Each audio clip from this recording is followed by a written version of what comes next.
All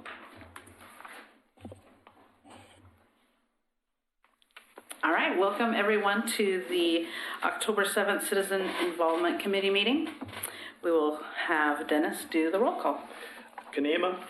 Present. Two Rivers. Here. Yes. Alter. Gaffney Lane. Here. Park Place. Here. Hillendale. Here. Tower Vista. McLaughlin. Here. Rivercrest. Caulfield. Here. Berkeley Hills. Here.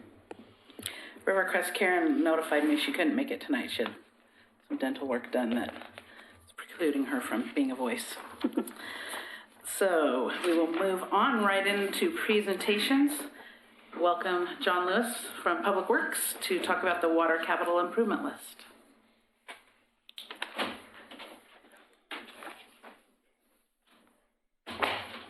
Good evening. I'm John Lewis, Public Works Director. So, where's the, let me go back. So I wasn't given a specific topic, so I thought I'd talk one that I wanted to talk about, and they said that you didn't need any dry topics, so I figured I'd bring a wet one, like water. Okay. We're happy to have That's you about here, as John. funny as this topic gets, so sorry, I'm just gonna have to, Did you work on that all day? no, it just came to me when I was sitting in the back there. Like, as quiet as this audience was, or this board was, I was thinking, we need to stir this up You a gotta little see bit. him at the TAC, he has this. Oh, we got Rolling rolling and attack. Yeah, you should come. You should come to TAC meetings, don't you think? I mean, each and every one of you. We Well, the meet last on one I went to was kind of dry. we meet on the third Thursday.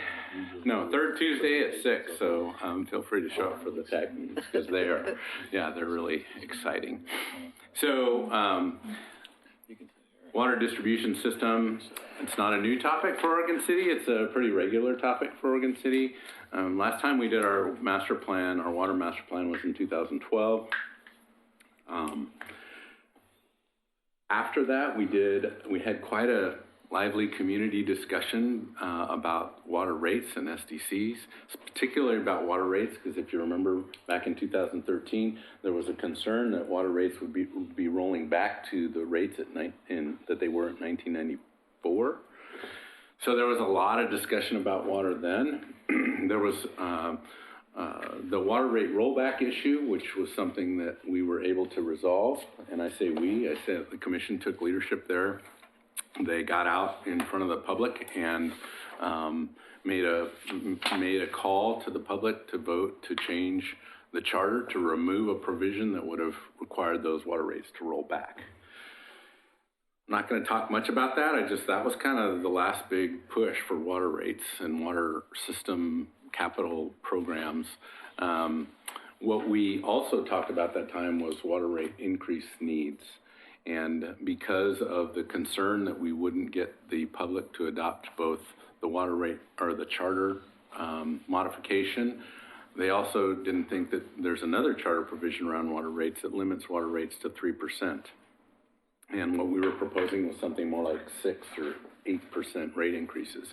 And so at the time, I think wisely the commission made the decision that better focus on just that water rate rollback provision. And since then, we've been living within the charter provision that is limits us to a 3% rate increase for water. So this program here, I'm going to talk a little bit about some of the recommendations from the capital improvement plan update. And then I'm going to roll into a little bit of discussion about water rates and also share with you some information that's yet to be presented. It's supposed to be presented tomorrow night at the commission work session on SDCs.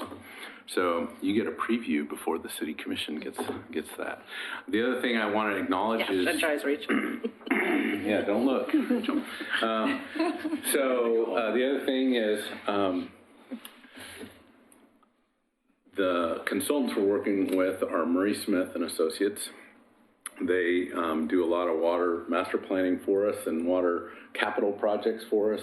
And the FCS group, which does most of our financial analysis work with regard to any kind of SDCs that we have or rate increases. They're always the firm that we've used for many, many years to do that.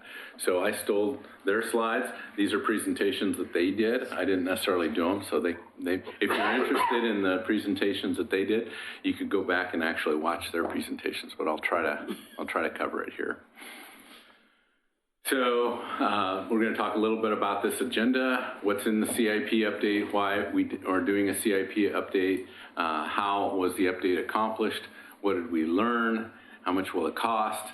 That little bullet that I've added there is how will this affect our water rates and system development charges. And then if we want to, if you have questions and answers, although you feel free to interrupt me on the slide if you want to ask me questions during the presentation. It feels like we do a master plan, we wait several years, and then we update that master plan more and more as I become familiar with the city's master plans and implementation of them.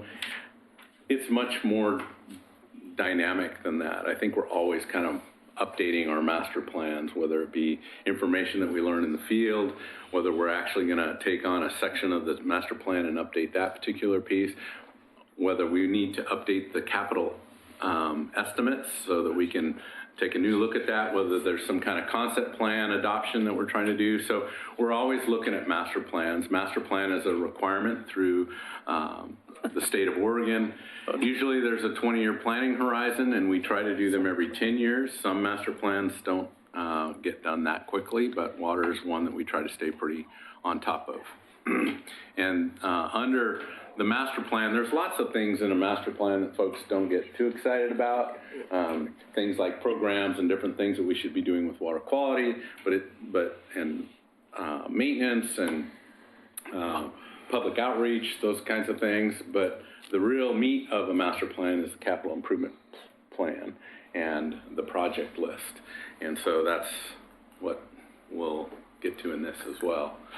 So for this, we're calling it an update. We didn't go back into the full master plan. We really just hired Murray Smith to kind of take a look at that old master plan. We weren't excited about the mapping that was included in that master plan. And we definitely noticed some things that the master plan was calling for that didn't make sense based on the system operation itself, how we were moving water through the city, how we're storing water, how we're pumping water, all those kinds of things.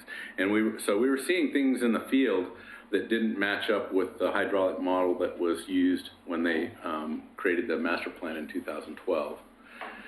So with that concern and with some of the look that we were having with Murray Smith, we decided, well, let's do some other things too. Let's make sure we've got the latest population information in the master plan and is used for growth projections in terms of water demand. We looked at the fact that we had completed the 3 concept plan studies, and while they don't typically dabble in the details of utility needs, we did dabble in the details of those utility needs in this master plan update. So we were able to take kind of the land use elements of the Beaver Creek Road and the Park Place and the South End concept plan, and we plugged that into the model to make sure our modeling results reflected those concept plan studies. One of the biggies was, as I kind of started on this slide, was we were observing some operational challenges in our existing system, moving water through the system in peak times. In the summertime is our peak time for water. And we were noticing some things that didn't quite seem right, some call for improvements that we were kind of questioning. So we put a lot of energy into that element of it. And then one of the things we thought the capital plan was light on, or the water system master plan was light on, was the increased focus on capital maintenance. So water distribution systems are complicated in that they've got pump stations and reservoirs. They also have things like pressure reducing valves and some valve clusters that are really needing a lot more maintenance than what was addressed in that original 2012 master plan. So a lot more focus this time. Again, we talked about the new demographic data. water system hydraulic model. What you may not know about the city's system, and this is true for many cities, not just Oregon City, but not only do we have the system, and as you know it, out in the streets and pipelines and things like that, we've actually have a computer program that's also models based on those same pipe diameters, pipe lengths, pump station times, reservoir, all that information that would go into a hydraulic system is modeled, and we can model that based on different uses and land uses, higher densities. We can change things if a particular pump fails. What does that look like? How long do we have with our current reservoir capacity? All those kinds of questions we can answer. Well, we can't. Murray Smith can. They do that for us. They're a specialist in that. We looked at the 2012 water system master plan. We did a lot of, those staff that have been here long enough to know much about our water system. We spend a lot of time with them, just kind of really quizzing them. One of the things that we have in our water system that we didn't have a good history of in 2012 was we have all of our facilities, both wastewater and water, in a radio computerized system. They communicate with one another, and we can actually track histories of how those pump stations work, when they come on, when they go off, what the reservoir level is here, what the water pressure may be in Kenema or in Gaffney Lane. We have a lot of that data, and we had a lot more history than we ever had before. So we used that and applied that into that hydraulic model, which was very helpful. And then with regard to studies beyond what we did with the concept plans, we completed we completed one study. There's studies that have been completed on the mill site as well, but they're a little less complicated. The most complicated one and the heaviest lift for us was the Oregon City and Clackamas River Water Joint Engineering Study. And a lot of people don't know this, but there are some customers in Oregon City who get their water from Clackamas River Water. They actually get their water from South Fork, and we push or pump the water to their system, and they actually have reservoirs at higher elevations. So in the case of Park Place, for instance, the upper end of Park Place is served by Clackamas River Water.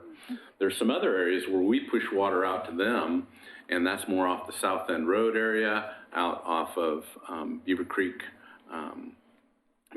Road area, and they serve those areas further south. And so this joint engineering study looked a lot at how the two service providers in the long term should provide water service or could provide water service. So we incorporated some of those findings as well. So this, for the most part, I would say some of the things that we were a little bit surprised at, the reservoir painting. You think it's just paint, right? Or you think it's just coating. We have to paint and coat both interior and exterior of those reservoirs. And because they're full of cold water, how you go about doing that. So we spent a lot more time with this consultant digging deeper into what it really takes to maintain a stand pipe like this, where you've got need coatings both on the inside and outside. And it's very expensive, a lot more expensive than what we used to think it was or what it used to be. That's just changed a lot. We looked a lot at our pump stations. We've got excellent pumping facilities. Many of them have been updated, but we're seeing, just because of the run times and just the nature of facilities like that, a lot more need for facility maintenance, controllers, electrical components, pumps as well. And then I mentioned this before, but pressure reducing valves. Not going to remember off the top of my head for sure, but I think we have something like a dozen different pressure zones across the Oregon City system. So each of those comes with complicated valve system that reduces that pressure, so that you may be fed off a very high reservoir, but because there's a pressure reducing valve between you and that reservoir, it drops your water pressure in a way that is more useful, so that you're not blowing fixtures and water heaters, those kind of things. And then we definitely continue to look at our main replacements, and this has kind of been the long time story, which is we have a lot of deferred maintenance and a lot of our pipelines are very, very old. And so just kind of continuing to take a look at what that replacement program looks like is what we, some of the things that we found. There's main replacements for mains that are old. There's also capacity and things that we call operational enhancements, where especially when we're working, when we find our system is working really, really hard to move water from one end of the city to the other. In those cases, there may be bottlenecks and things like that. One of the big projects that we're about to kick off is in the Malala Avenue project. We hadn't planned on a transmission line, but we've included one because this modeling effort pointed out that we really needed a larger diameter pipeline to move water south.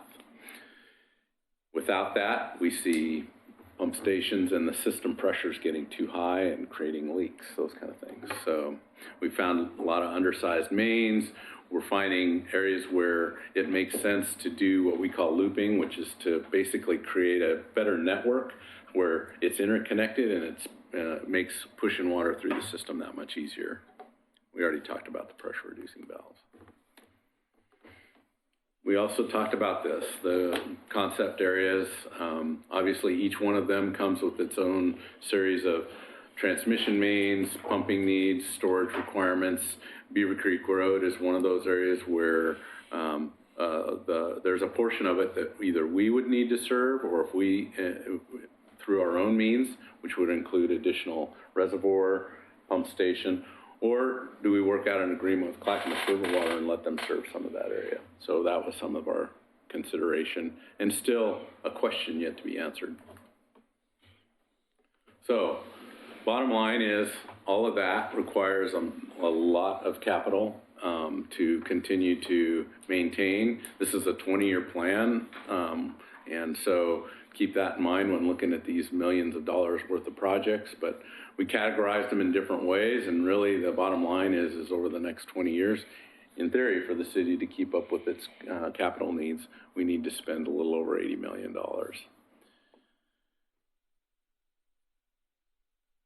This map is a map that came out of the master plan. A lot of the red lines are related to new growth. So one thing that I'll show in the rate and SDC analysis, anything that has to do with additional capacity. So let's say any of those red lines that might be out in the Park Place or the south end or the Beaver Creek concept area, those are all new lines and would likely be paid for with new growth, so with SDCs. Some of the lines like that run down Malala Avenue, run through some of the neighborhoods, those are capital projects that would, there may be an element to them or a portion of them, maybe that's a better way of saying it, a portion of them that are paid for using rates because they're old pipelines and they need to be replaced. There's probably another element of them that are paid for through system development charges and paid for by new growth. So that's always a big question for community members that are here currently. It's like, well, why do I have to pay for new growth? Well, typically, the way that formula lays out is you don't necessarily pay for that. But you may have to pay for, say, a pump station rebuild. That's part of the ongoing maintenance, system maintenance and system maintenance costs. John, is there any significance to the numbers? The numbers, yes, but to you and to this presentation, no.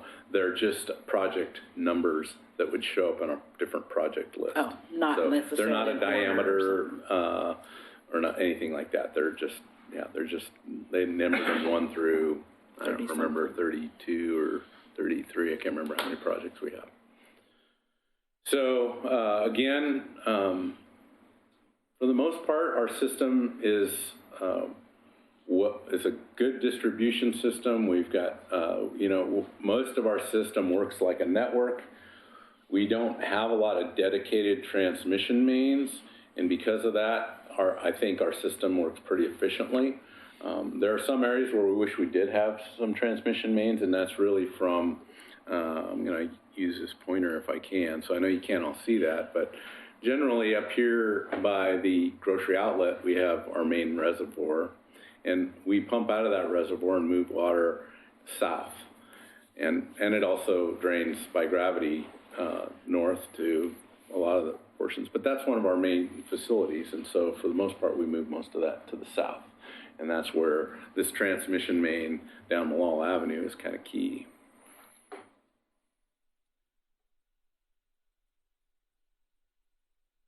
So I'm going to move on to rates and SDCs. Again, I'm not going to go very deep into the rates at all. It can be complicated. We gave a pretty detailed presentation to the City Commission on August 7th, so you can look that meeting up and watch that if you're really interested in it. We're going to carry on the second half of that water rate conversation tomorrow night, and there was some questions that were asked, so we'll be sharing that information. And then the big part of tomorrow night is to talk about the system development charges. And if you've been in Oregon City and watched Oregon City, we've talked a lot about system development charges. We have a pretty robust website that gives you a lot of information about system development charges. So again, I'm not going to cover a lot of it. I'm just going to touch on it, okay? So in either case, the key assumptions, and again, this is work that the FCS group does for us. They ask us for a lot of information, mostly from finance department, but they look at just some key assumptions that go into. We have a hydraulic model that looks at how we move water through the system. They have a financial model that looks at a lot of these factors as well. So, you know, mostly the annual costs for inflation. They look at our forecast for capital and operations. They look at our growth rate. We don't carry a lot of debt. Well, I'm going to say we don't carry any debt. But what they do look at is scenarios that the City Commission could consider in solving the problem of how do you pay for these improvements. And some of that could include a debt element. So if there's a debt scenario, they use these assumptions in their modeling. So I jump straight to the kind of the main point that I think this group would be interested in. Right now, our water rates for a 5/8 inch by 3/4 inch residential meter, assuming, so we've got a base rate plus a user volume rate, and so 8 CCF, it's 100 cubic feet is how I remember that number, but so 800 cubic feet would be the usage. If you use more than that, your bill may be higher than that. If you use less than that, it may be less.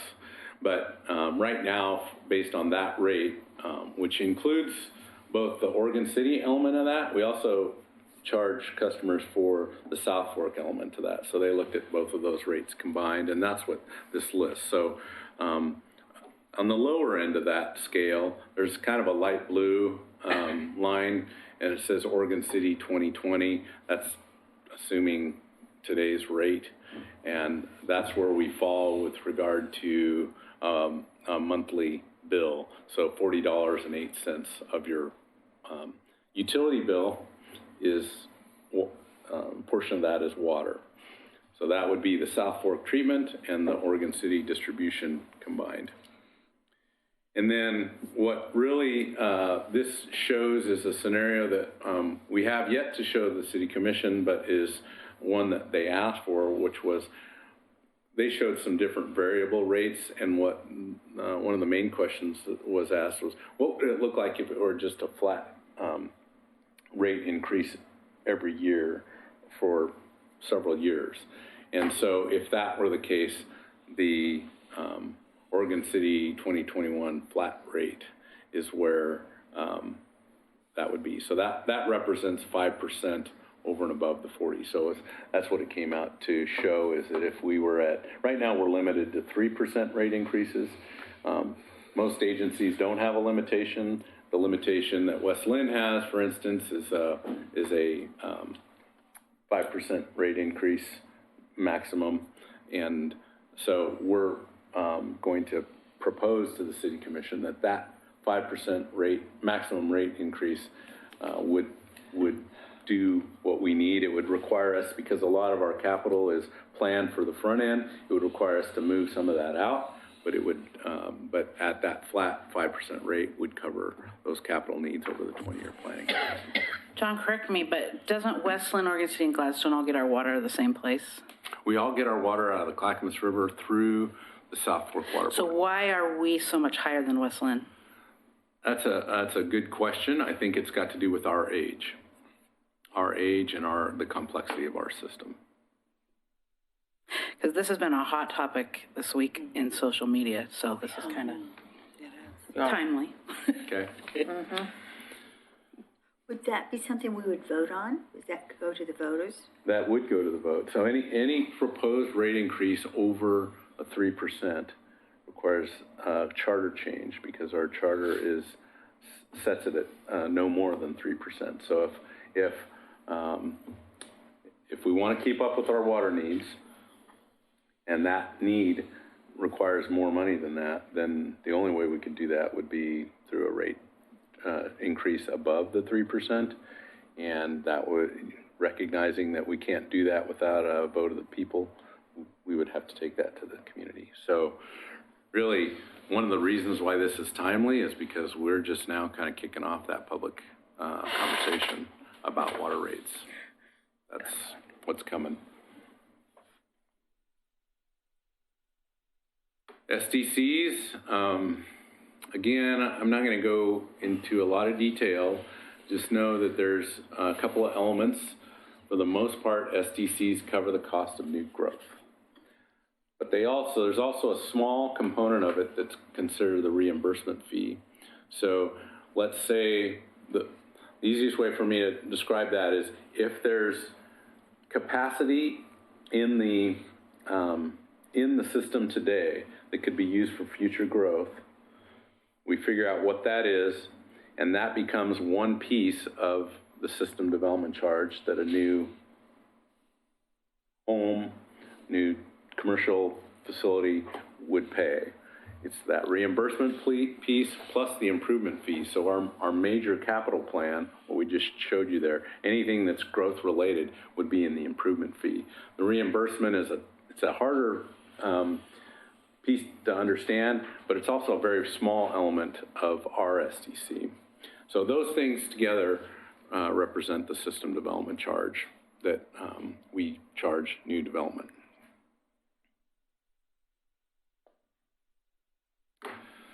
So again, for our system, right now we have a system development charge in Oregon City at $6,374 per single family home.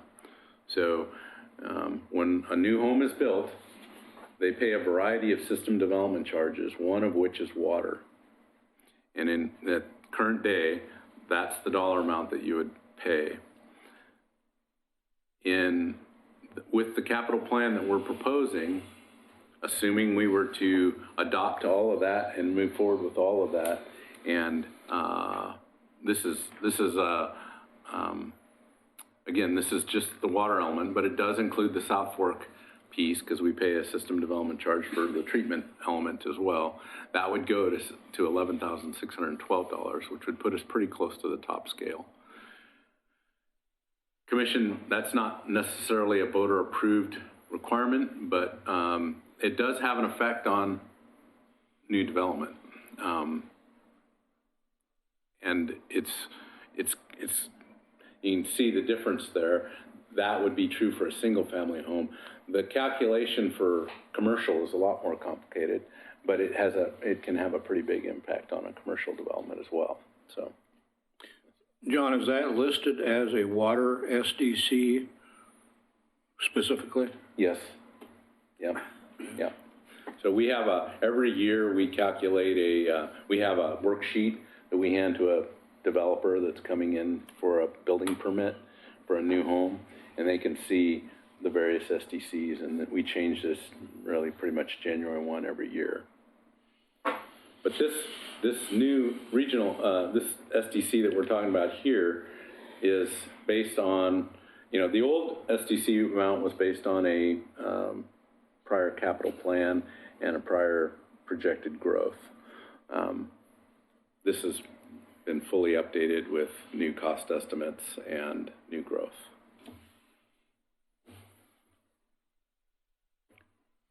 So, next steps, with regard to rates, we're understanding that the conversation is just now starting with regard to water rates, although we think about it all the time.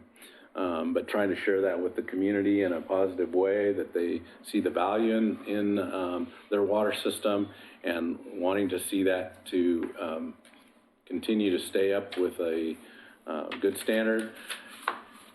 Trying not to have to deal with too many water main breaks, those kind of things. So we're starting that public outreach. We've got Planning Commission public hearing coming up soon. I don't think we've actually set a date yet for that, but it's in the next couple of months. City Commission public hearing would happen, and after that, where we'd be adopting an ordinance, water rate adoption by ordinance, and start the conversation about what the charter changes would be. Again, that's assuming the City Commission supports the idea of raising water rates above the 3% maximum. We haven't heard that yet, so I'm not sure that they support that, but we'll be asking that question. Then the second commission hearing would be really assuming, again, a rate increase above 3% is what does that charter vote look like. We've been through this once before. We've got some examples of how it was done back in 2013, so we'll be bringing those forward. And really, I think the idea would be to have a certain decision about what we're moving forward with a public vote by April. At one point in time, we were looking at a May timeframe. I don't think we can make that, but hopefully sometime before the November election will be, if we were going to do it, we would like to do it before then.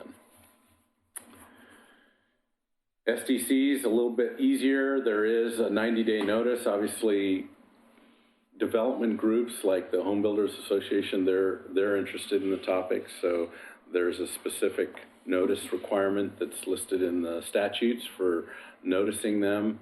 So we'll be issuing that notice soon, and there's a report that's available to the public that will be available. It's not done yet, but it's the report that FCS Group has been working on, and that needs to be available for 60-day period of review. And combined with those, anytime after that 90 days, we can schedule a public hearing and make a determination on SDCs. Again, SDCs are different than rates with regard to increases, in that they don't necessarily require a charter amendment or a public vote.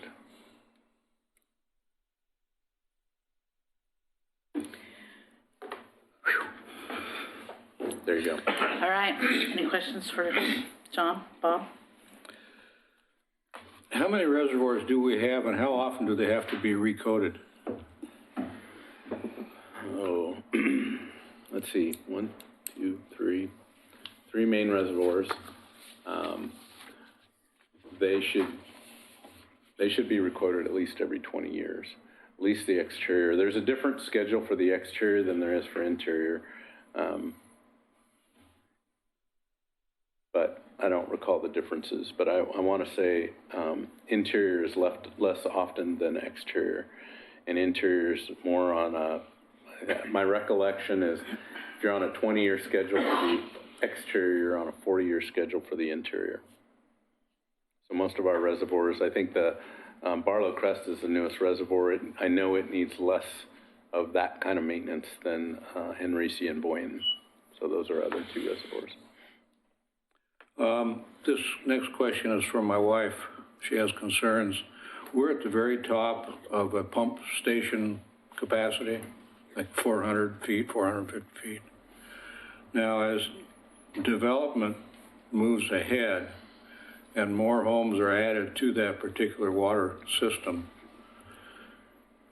what are the chances of our pressure being reduced, or is the system completely a closed loop system so it'll always maintain the same pressure? So I know where you live, so that helps me answer that a little bit. So you're in a system that's going to have, as long as the reservoir is full, you'll have the same pressure within the operating range of that reservoir, right? We pump up to that reservoir, and then you're gravity fed from that reservoir. What happens out of that reservoir, and with new development, you're actually going to see the potential, or you won't see it, but or notice it, but Clackamas River Water is building a new reservoir above the city of Oregon City. So they have a small reservoir now, they're going to replace that reservoir with a much bigger reservoir. So for all of us, even though your service isn't going to be provided off that, it's going to provide more redundancy and more storage capacity if let's say there was a fire, right, an urban fire or something like that where we need a low water system. Having that extra capacity from Clackamas River Water is going to be very helpful. My last question is, a developer has asked for the city to contribute to the cost of the new water lines in a potential new development of several hundred homes. Mm-hmm. What are the chances of the city allowing that to happen rather than having the developer pay for the cost of the water line, new water lines? So the beauty of system development charges is you collect those system development charges to be spent on the system, right? If a developer is building a system that provides more capacity than what he needs, so in Oregon City, the minimum standard is an 8-inch water line. But if a developer is being asked through one of our master plans to build a 12-inch water line, or maybe they're asked to extend it beyond the limits of their development to connect somewhere else off-site. If they do that, then that system development pot is what we would use to help reimburse them. So by law, we can't ask the developer to build greater than what his needs are for that development, or to build more pipeline than what is required to serve his development. But in some instances, it makes sense as an agency to abide by our long-range plan for capital development in a more cost-effective way. And lots of times it gets built at a lower price tag. So the thing I'm thinking about is the new development would call for a 12-inch line, so more than likely the city would pick up the cost between an 8 and a 12. Right. Yep. Okay. But only a portion of it. A portion of it, right. Not Because the, if you needed, let's say you needed a 12-inch water line to serve 1,000 homes, and they're only building 100. So there's that 12, so there's 900 other homes that are going to come in that are driving the demand for that extra 4 inches of a water pipe size. So it's a mathematical formula, because part of that increase is for them, but they don't need a 12-inch to serve 100 homes. So it's a proportional breakdown. You know how many units are estimated in your plan, right? It's serving those 1,000, and you're only a tenth of it. So, Yeah. That goes into how do you reimburse for just the oversizing component. Okay. So I have it does get a little complicated, but at the same time, it's not the city paying the cost for development. It's the city using those system development charges to cover the cost of a full build system, which we have to plan for anyway. So that's how that works. And I'm not sure if everybody's familiar with system development charges. If we collect a water SDC, we cannot spend it on police, we can't spend it on parks, we can't spend it on general government. It has to be spent on water capacity improvements that are in the plan. So it's a dedicated fund. So every fund, whether it's transportation, sanitary sewer, water, parks, are all kept separately in our budget, and they can only be used for that. So that's a little bit different than like our general fund money that we get, which funds police, which funds operations. So there's different colors of money that come into the city that are tracked and then are spent in certain ways. I want this to be pink. We can go, I'll let Wyatt know. You don't want pink water. I get pink water. What are you talking about? All right, All right. well, John? On your replacement plan you're working on, has it been developed already? You know where you're gonna start, or are you still in the process developing where you're gonna go back and replace lines? So, we don't have a specific plan that says we're gonna replace, streets in, one area versus another. But what we've found over the last few years is our pavement maintenance plan kind of drives some of those. So for instance, last year we spent quite a bit of money on High Street and some of the side streets, right? That started as a pavement preservation project, turned into a much bigger project than that in that, there was lots of utility needs along there. And so what we're finding is we're trying to keep up with the pavement maintenance needs. And usually, so our next year's project is the rest of High Street. So we're finding that most of our capital funding available for main replacements is going to be consumed with that project, right? So, and to be honest with you, McLaughlin neighborhood, there's probably more work there than we could spend. So we also, so just about any water line in the McLaughlin neighborhood, unless it's, been more recently replaced, we know we can spend money on that and not be, wasting money or doing it too early. It's well exceeded, those pipelines have well exceeded their lifetime. But we also have other areas that need pipeline improvements as well, and we try to marry those up as best we can. We've been a little bit surprised. We've seen some 40-year-old pipelines in, I guess, Gaffney, Claremont area, where, today when we replace a water line, first of all, we use a different kind of pipeline. It's a much better pipeline. And we envelope that pipeline in a nice envelope of gravel. We're finding a lot of these pipelines that aren't really that old, because we've got stuff in the McLaughlin neighborhood that's probably 100 years old. But, 40-year-old pipeline made of cast iron that wasn't in an envelope of gravel. Instead, it's sitting on a bed of clay or sitting on large boulders, right? Those kinds of scenarios are showing to be problematic as well. So, we dealt with a couple of water main breaks just in the last couple of weeks that have been like that, where it's, it's not that old of a line, it's cast iron. When they built it, they didn't do a good job of putting it in a clean envelope of gravel. So we think that clay has a more corrosive potential on that pipeline, and that's why we're seeing problems with those. So we're spreading it around. We could probably, if you had the resources to spend that money wisely, we could spend a lot of money tearing up the cities, but we're trying to balance both our ability to spend it wisely with our pavement needs. More and more often, I'll just tell you that every waterline capital project, so we just did an in-house one up on Barker. So we did all that work. We used our own crews to do it. It took us a while to do it, but it was pretty cost effective doing it that way. But we just paved the patches, right?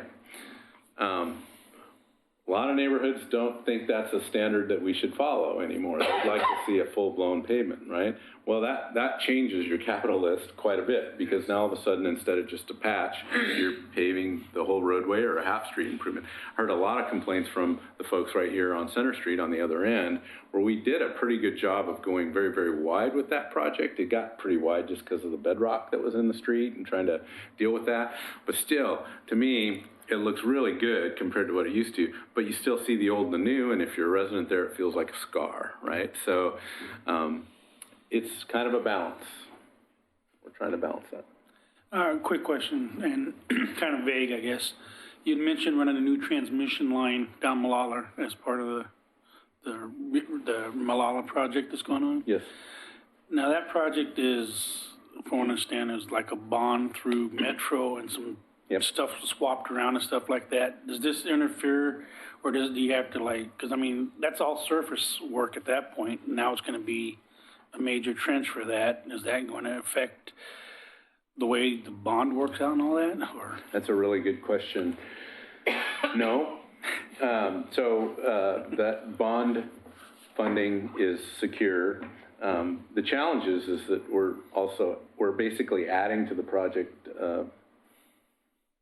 I can't remember if it's 16-inch or 18-inch water line to the project scope. So all the things associated with the trenching, the traffic control associated with the trenching, the patchwork, all that is covered by the water fund or the water SDC fund. We keep two separate funds there, and we're paying for that.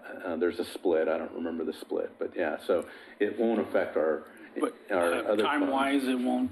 Well, time-wise, it may have an impact on the project, just because we can't do both at the same time without creating, that project's complicated enough just with the surface work, and throwing in more undergrounding. Between water and stormwater, there's a lot of needs out there. So we are going to be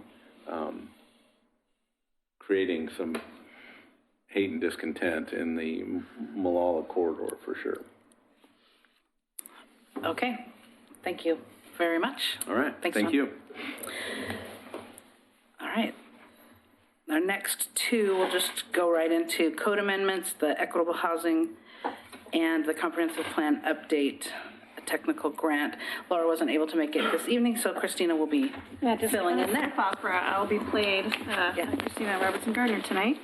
The presentation that the Community Development Department put together is some updates on our kind of the second round of code amendments that happened after the first round of the equitable housing code amendments, which were adopted August 2nd. Almost every time we as a community adopt more complicated legislative code adoptions, we always have a second look back to make sure that we didn't miss anything, any errors in how we did it. Sometimes when you adopt code and you start to kind of figure out how it actually gets implemented, you realize, oh, maybe we have a better sentence to add, or maybe we missed this piece, or these two chapters are not talking to each other. So we have this kind of second look back for additional code amendments, as well as some additional items that the City Commission not really put off, but identified for the second round. They're a little more complicated, and they wanted some additional time. So I probably have about 15 slides. I'll go through them quickly, and we can ask questions at the end. I won't go into a lot of detail, but if you are really interested in any particular point of this, I'm happy to talk after the meeting and also direct you how to get involved in the upcoming Planning Commission, City Commission meetings on this. Let me find the right clicker. So this is what basically what I identified. We have a website on our planning department webpage that kind of identifies all of these, and I can send that out in additional email as well. Mobile food carts were identified for some additional analysis. We've been working with a food cart advocacy group, and they identified some kind of industry standards language that's also the county is using with their health. And so we've tried to make sure that our wording is more universally used around the state, so people aren't confused by our word for this or that related to food cart, and also your Clackamas County Health Code. There was a big discussion about shelters, where and how to allow them in the city. The City Commission did have this discussion, and they identified that shelters should be subject to conditional use approval, and kind of our two main commercial zones, the mixed use downtown, which is the regional center, and the mixed use corridor, which is kind of the spine up 7th Street in Molalla. There's going to be some use-specific standards. These are all like kind of good neighbor agreements about how to get involved with someone, hours, kind of time, place, manner aspects, and they're working on that right now. There was a discussion about height limit downtown, and we had previously some height limit requirements when you had a single-family residence next to you, and it was initially thought it would just kind of be around the edges, but there were some kind of existing single-family residences kind of deep in, there were odd little pockets deep inside the mixed-use downtown zone. And maybe so they looked at limiting the height from 75 feet to 45 for property abutting single-family detached residences, but not within 100 feet of those residents. So some of the lots were also really big, and so that's kind of where they came down to is having that 100-foot setback where you have a limited height. Manufactured home parks. Right now in Oregon City, both manufactured home parks that are in an infill lot, like if you have a vacant lot in your neighborhood, state statute says that the city cannot differentiate between a manufactured home and a stick-built home. So we've had manufactured homes and infill lots also meet our residential design standards. But we also have existing manufactured home parks in the city. And there was a lot of discussion about reducing and removing barriers for housing and having existing manufactured home parks meet our residential design standards. A lot like infill lots didn't make as much sense because they were built as a community. So when a manufactured home comes in, there is a planning review for that and like a slot inside a manufactured home park. Often our residential design standards are really related to attached garages. So you look at kind of how much of a width the garage could take up to the kind of length of a new single-family home or how far out can a garage. And most manufactured homes don't have attached garages, or they might have a small little carport.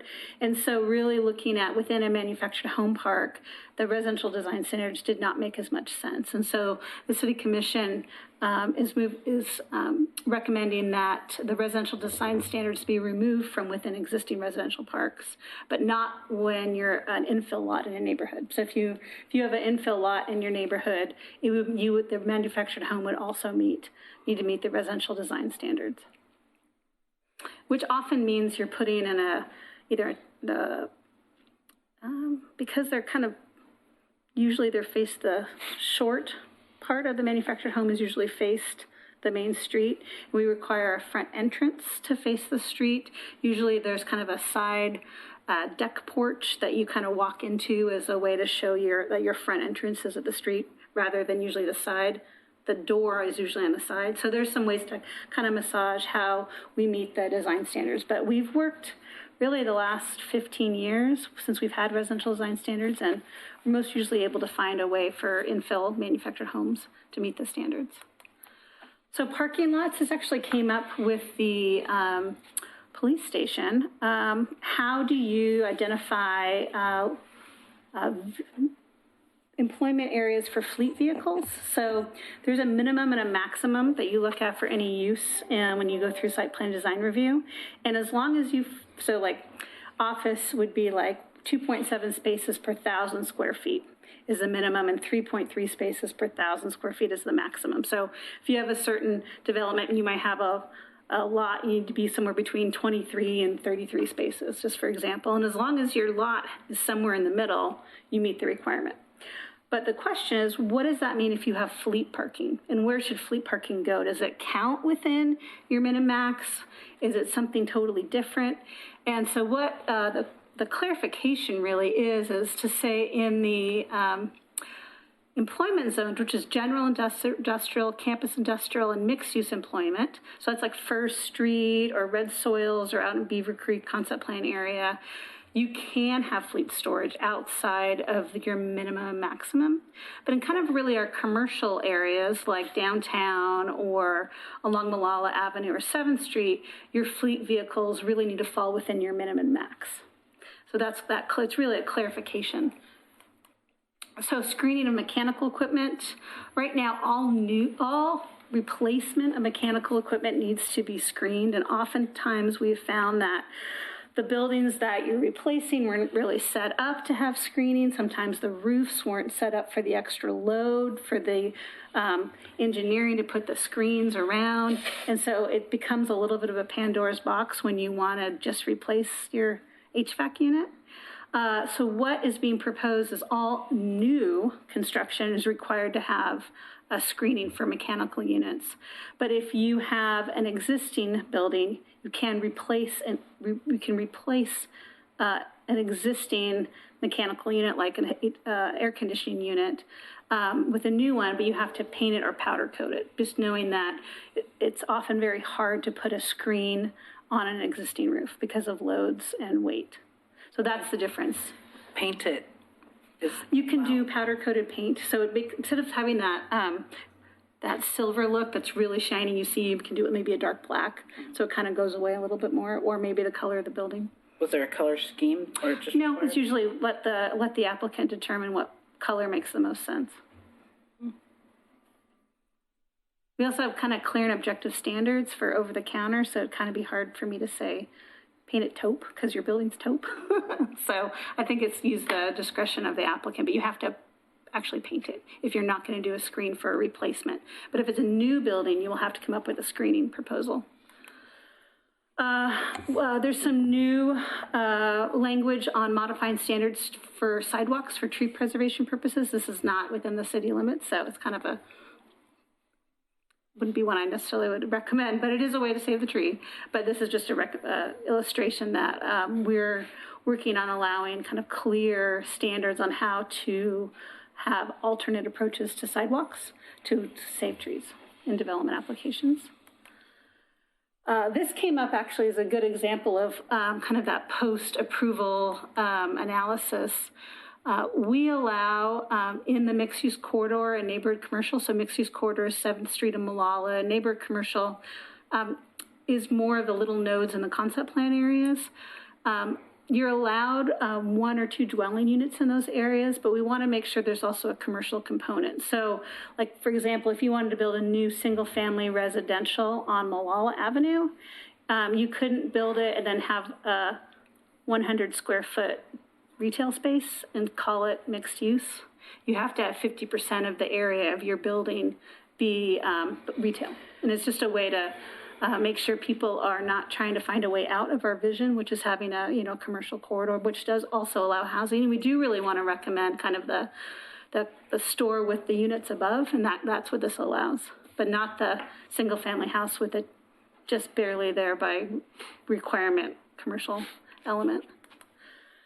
There's some additional regulations related to subgrade retaining walls. We were super silent about subgrade retaining walls. So what happened, do we regulate them differently when they're below grade compared to above grade? So this provides clarity that we allow 6-foot subgrade retaining walls.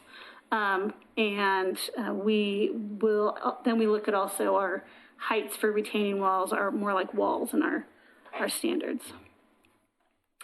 And the other piece that was missed as part of the whole package for a couple months now, home occupation license, when it was moved to a different chapter, the last bullet that limited sales was not in the packet that was adopted. And so we are making sure that it goes back into the adoption packet. The Willamette River Greenway is a overlay zone that cities all along the Willamette River have, and it was really written in the 70s, and if you read our Chapter 1748 Willamette Greenway, it's definitely not a new code with kind of new code language, has a lot of subjective standards, but we did notice some conflicting issues, and so there's a couple of specific things we're recommending changing to be in compliance kind of with our equitable housing. One is in the Kenema area, it does provide a lot of clarity of if you need a Willamette River Greenway permit, if you're doing exterior alterations to your house that meets Historic Review Board policies, like you're changing out a window in your house and it meets the Historic Review Board policies and you're good to go, do you also need a Willamette River Greenway permit? We've historically not required it because it's been consistent with Historic Review Board policies, but we want to be extra clear in our new code that that's explicitly allowed. So signs anything that's kind of an over-the-counter type 1 site plan design review, like landscaping or little small changes, is allowed and will not need a Willamette Greenway permit. If you're doing a type 2, like a noticed staff decision where you see the blue land use signs, that would potentially need a Willamette Greenway permit. And finally, where this came out of was, and to this day, we still can't figure out why it's in here because other cities don't have it. But we have in our Willamette River Greenway Code a 35-foot height limit for residential structures in the Willamette Greenway, but not for like office buildings or commercial buildings. So if Willamette Greenway, if you look up to downtown Oregon City, so kind of follow from Kenema to the south all the way up, some of the lots in our downtown are in the Willamette River Greenway. And that potentially would mean, like, for example, the city's 12th and Main lot that they own, you could not have residential units above 35 feet in that lot, but you could have office on that same floor above 35 feet. So it's kind of the question is, and it's not a state statute, it's not a requirement, and we still can't figure out why exactly that was put in.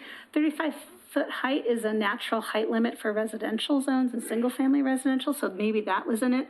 But I think this piece that there are lots in our commercial downtown that will have redevelopment would be limited to have upper floor residential if this code section isn't removed. But they could have the same height, the same dimensions, but just with office or retail use. There's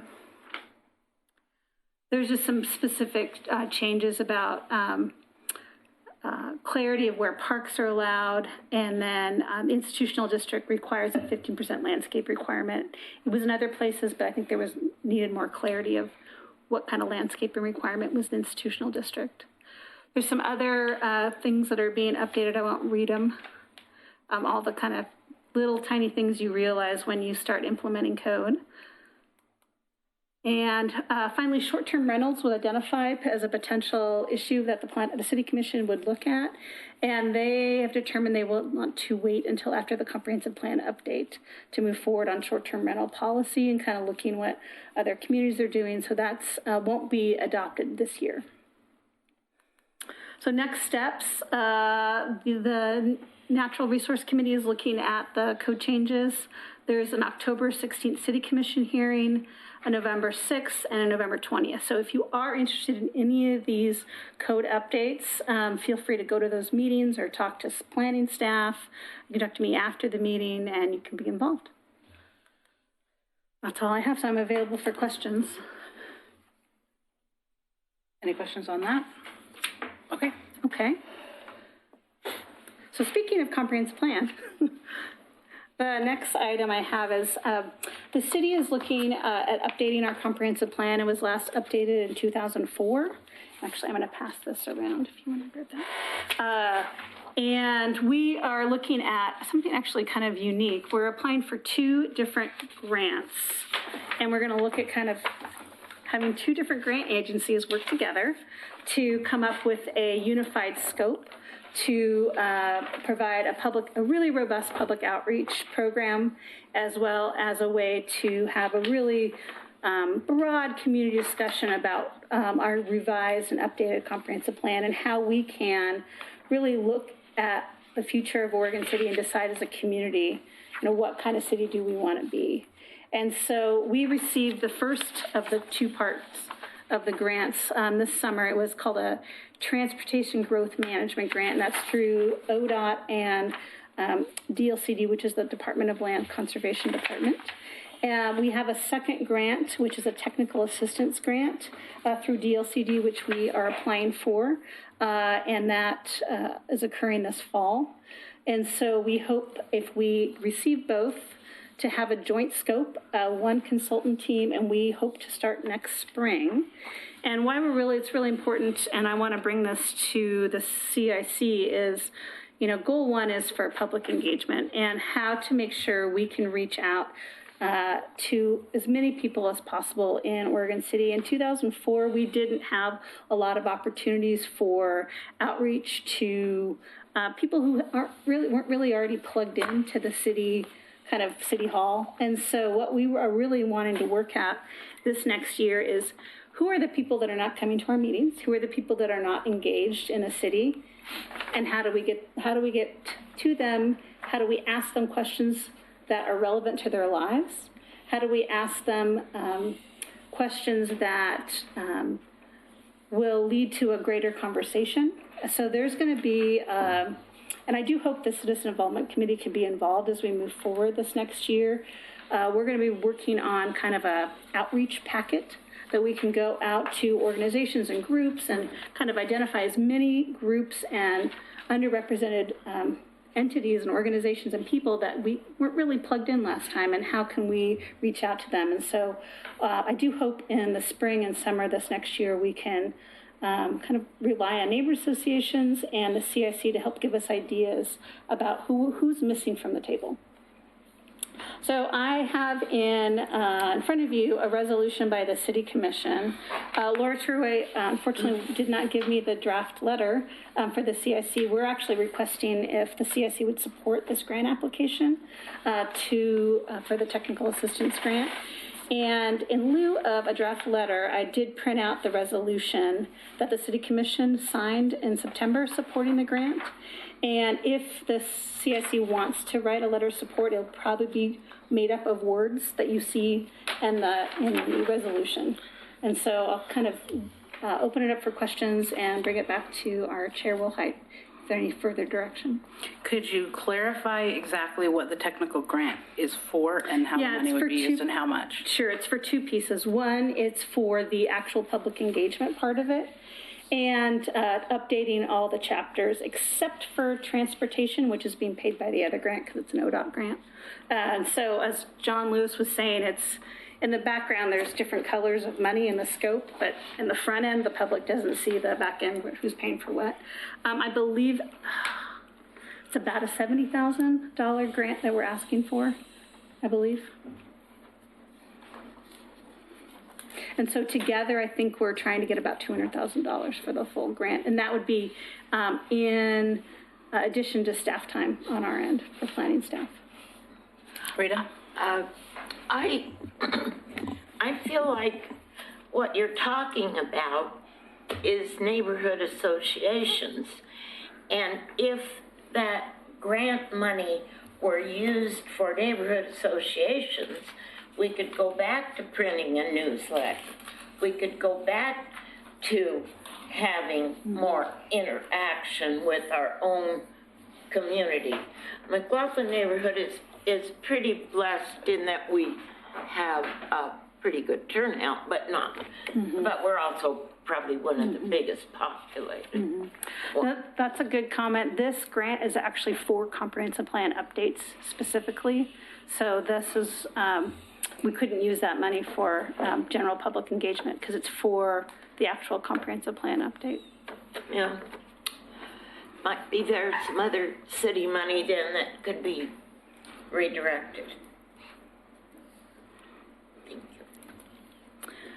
I misunderstood. I made a note of public engagement. So wouldn't that qualify? Just for the comprehensive plan. Just for the Yeah, so imagine. They're wanting to redo the comprehensive plan. Okay. And they're hoping to get money to help do that. Yeah. Okay? Imagine, if you will, about a year process of reaching out to the community and about a year process of working on the contents of the comprehensive plan is about probably what it'll take. How can, having participated as one of the two representatives from the last go-round that you did a public engagement plan and being very disappointed in the process, is there a plan to make it be different this time? Yes. And I apologize, I'm not the person who wrote the grant, so I wish if Laura was here, she'd probably have a little more detail, but I'm going to do my best to recall the details.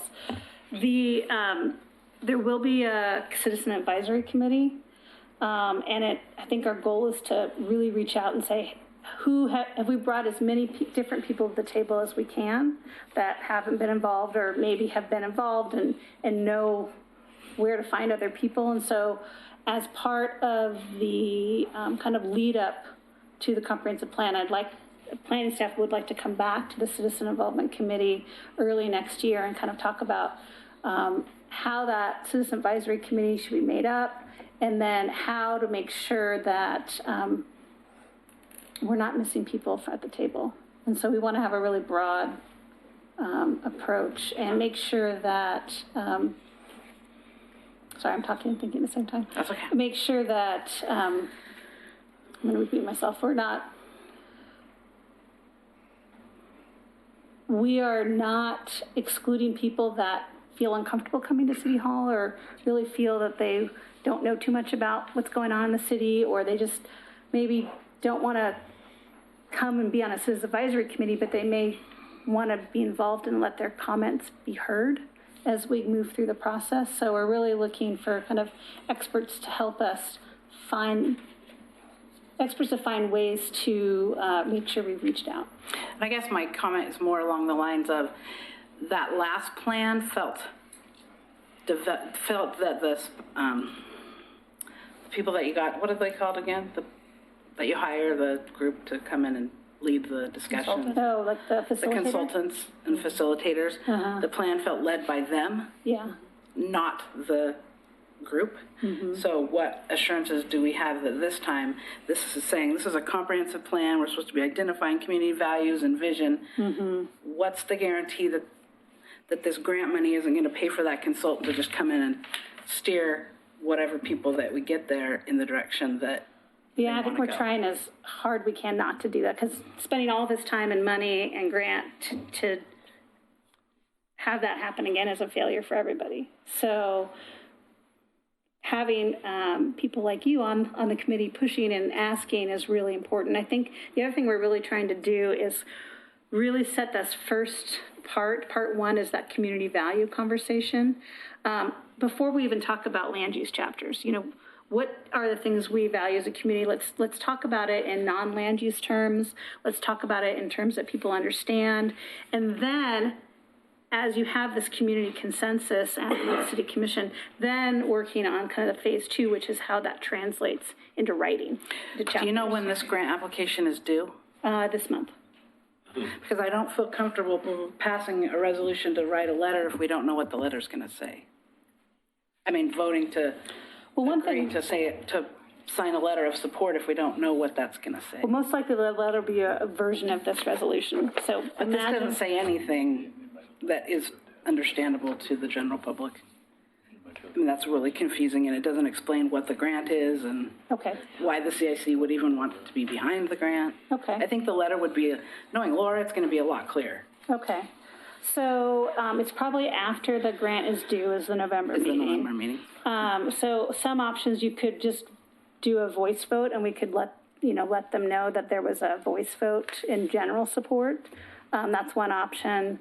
Another option is kind of have a conversation with the CIC and just kind of give policy direction to kind of Amy and Chair Wilhite, and I could take what I hear tonight and turn that into a letter that the chair can sign. Those are two other options. I'll let the CIC to have a discussion. So while it's been a long time since we've updated the comprehensive plan, I'm in favor of doing anything that we can that would get citizen input into that process. And if we can get some money from an external source to help us along that path, I'm very much in favor of it.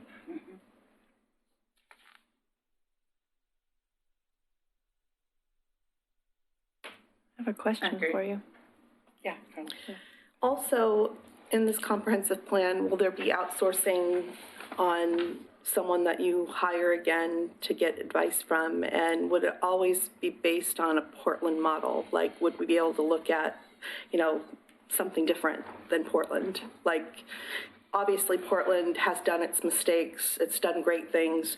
How do we, Oregon City, we're our own. So how do we model a comprehensive plan in the future? Do we have to hire a consultant from Portland, is my question.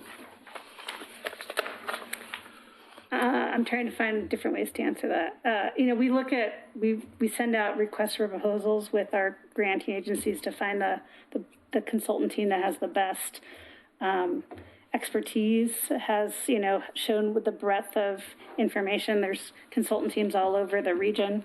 I think are you referring to kind of the existing discussions the City of Portland's having right now Yeah, related to recently. neighborhood associations? And, that's a great conversation topic that will probably be fed through this comprehensive plan is how do we as Oregon City want to ensure that we can reach out? How can we support our existing neighborhood associations? And I'm hoping that as we are not Portland and we're a smaller city and we can have kind of these collaborative, honest discussions, these conversations that are happening a little more vitriolically in the Portland way will happen, I think, a little more collaboratively in Oregon City.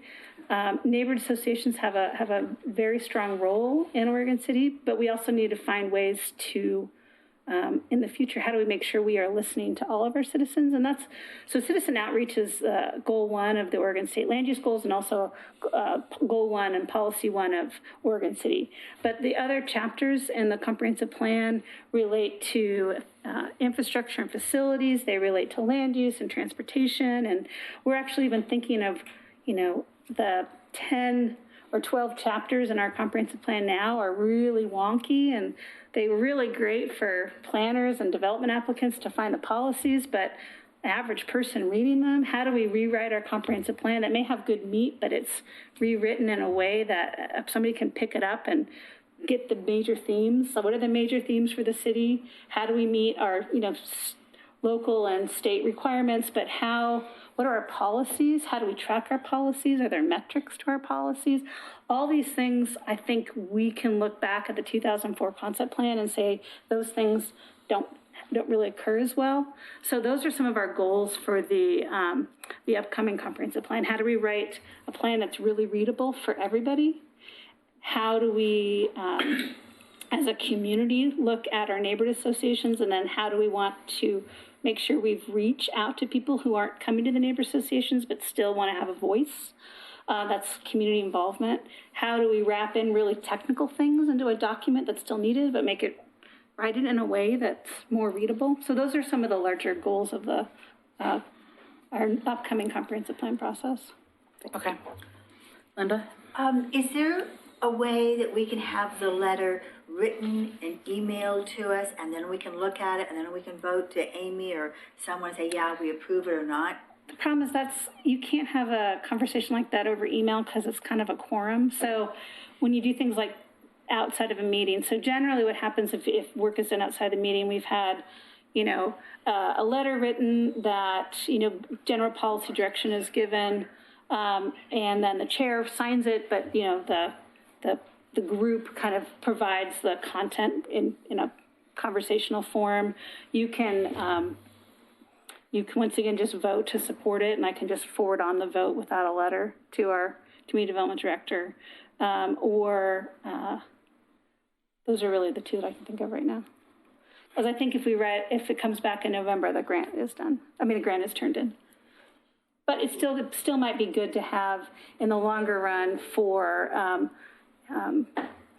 the file, and we can pass on to our granting agencies once, even after the grant period is done, we can forward it on to the granting agencies. So that is another option.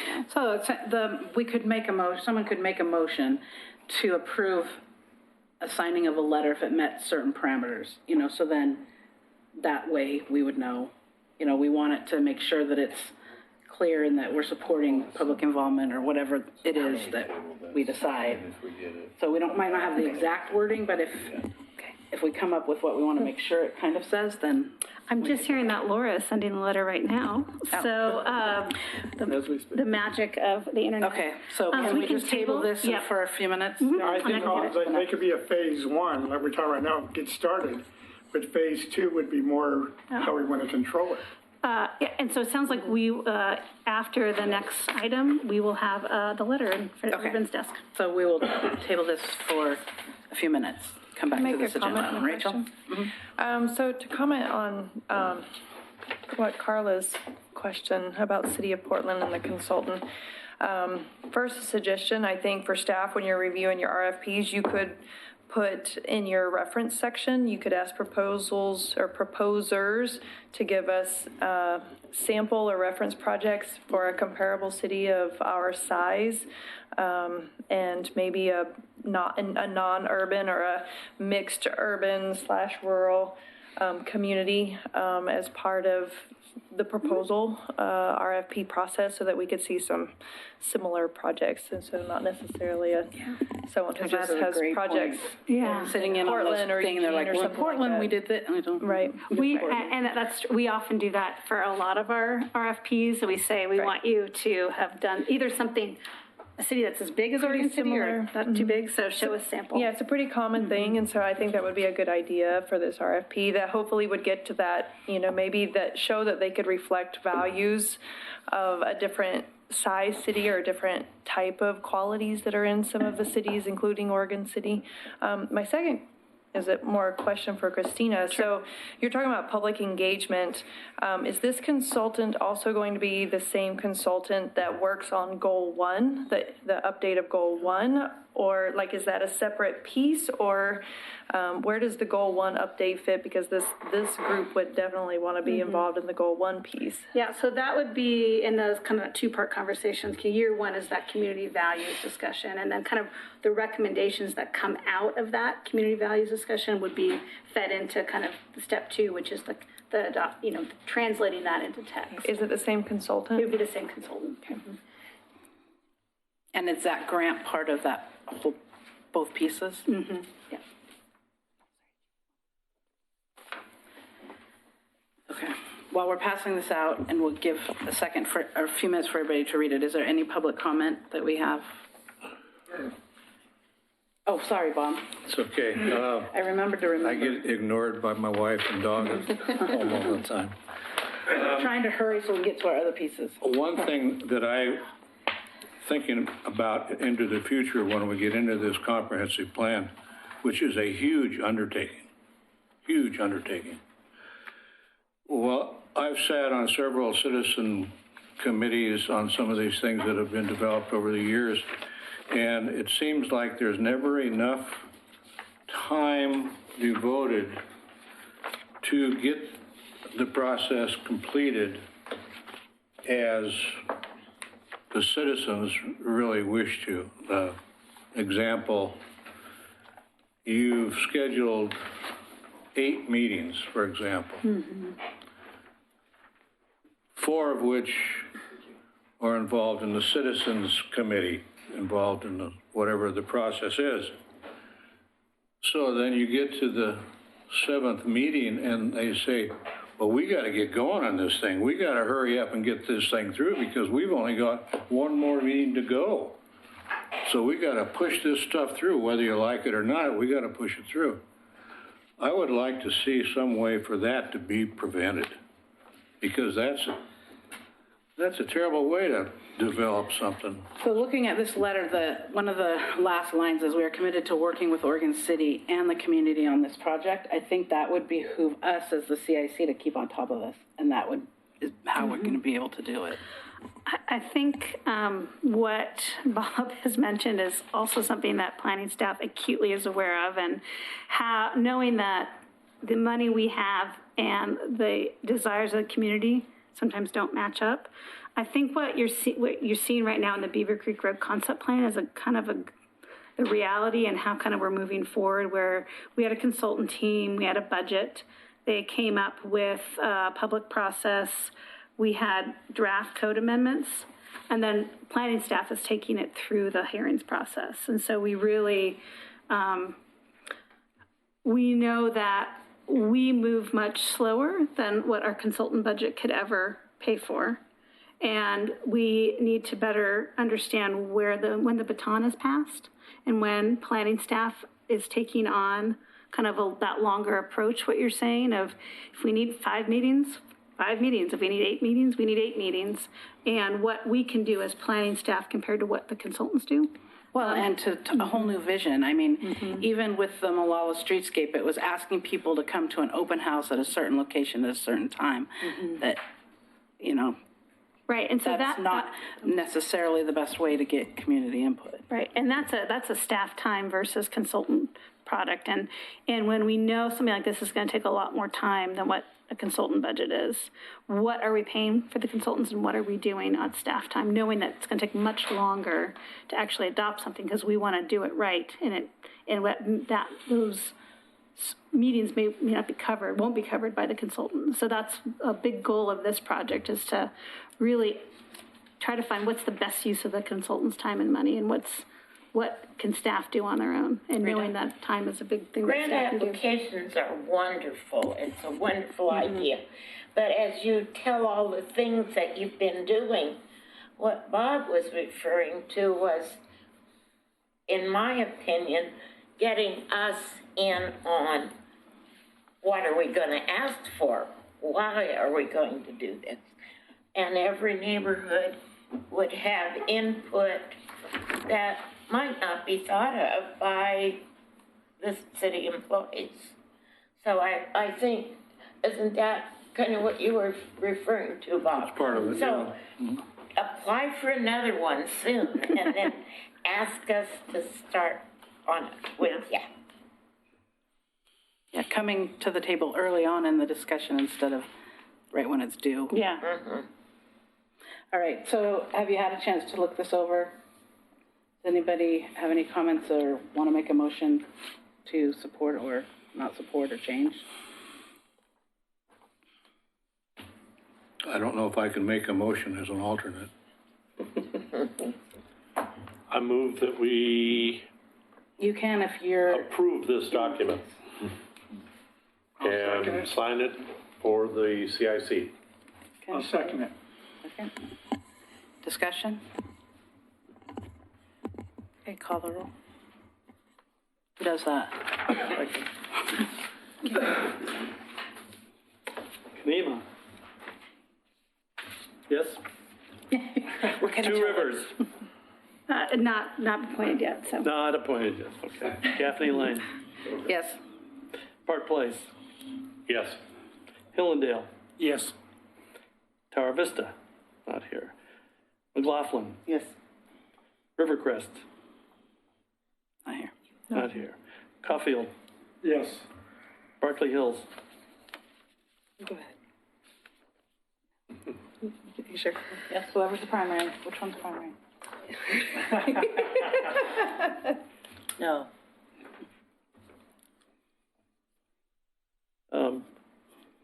Motion carries.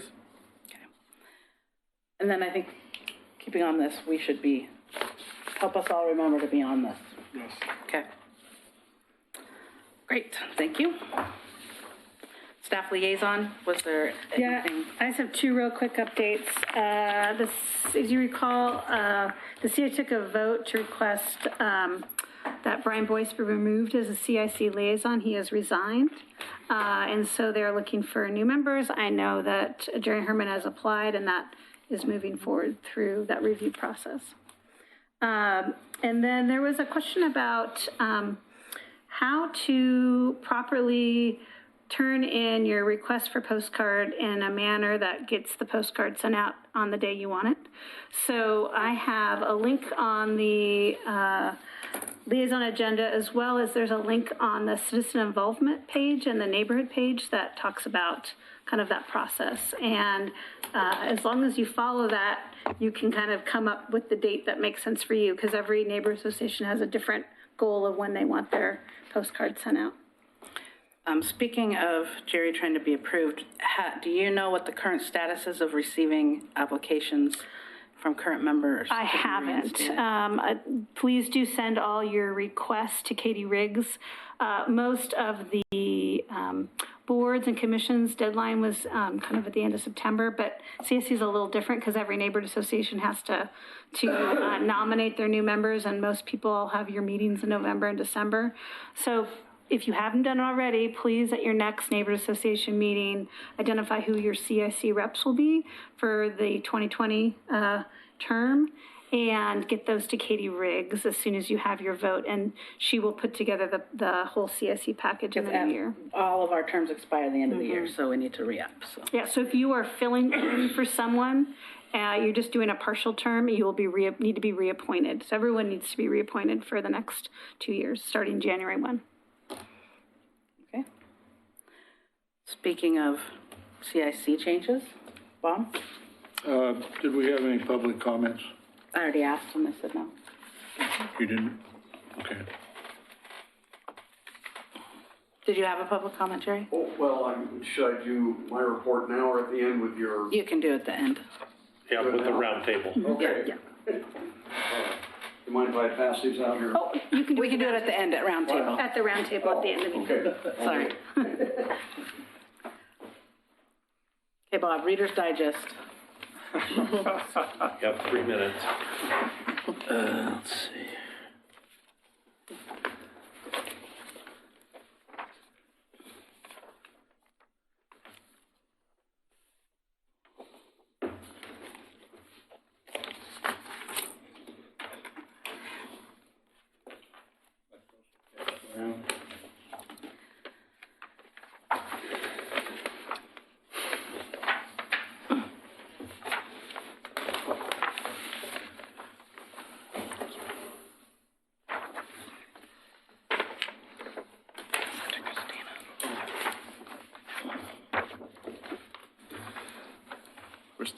Actually, I can get rid of this too. I can get rid of this also.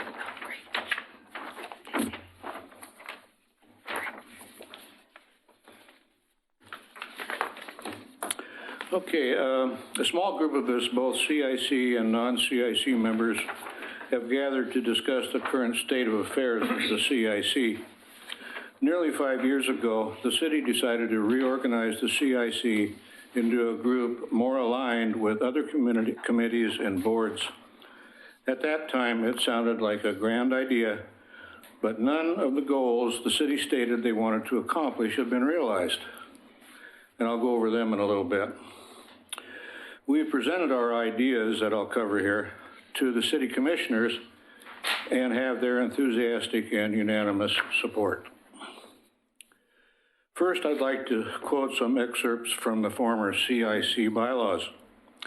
Quote, "The CIC will provide a vehicle for maximum citizen participation in promoting the quality and livability of the neighborhoods and community."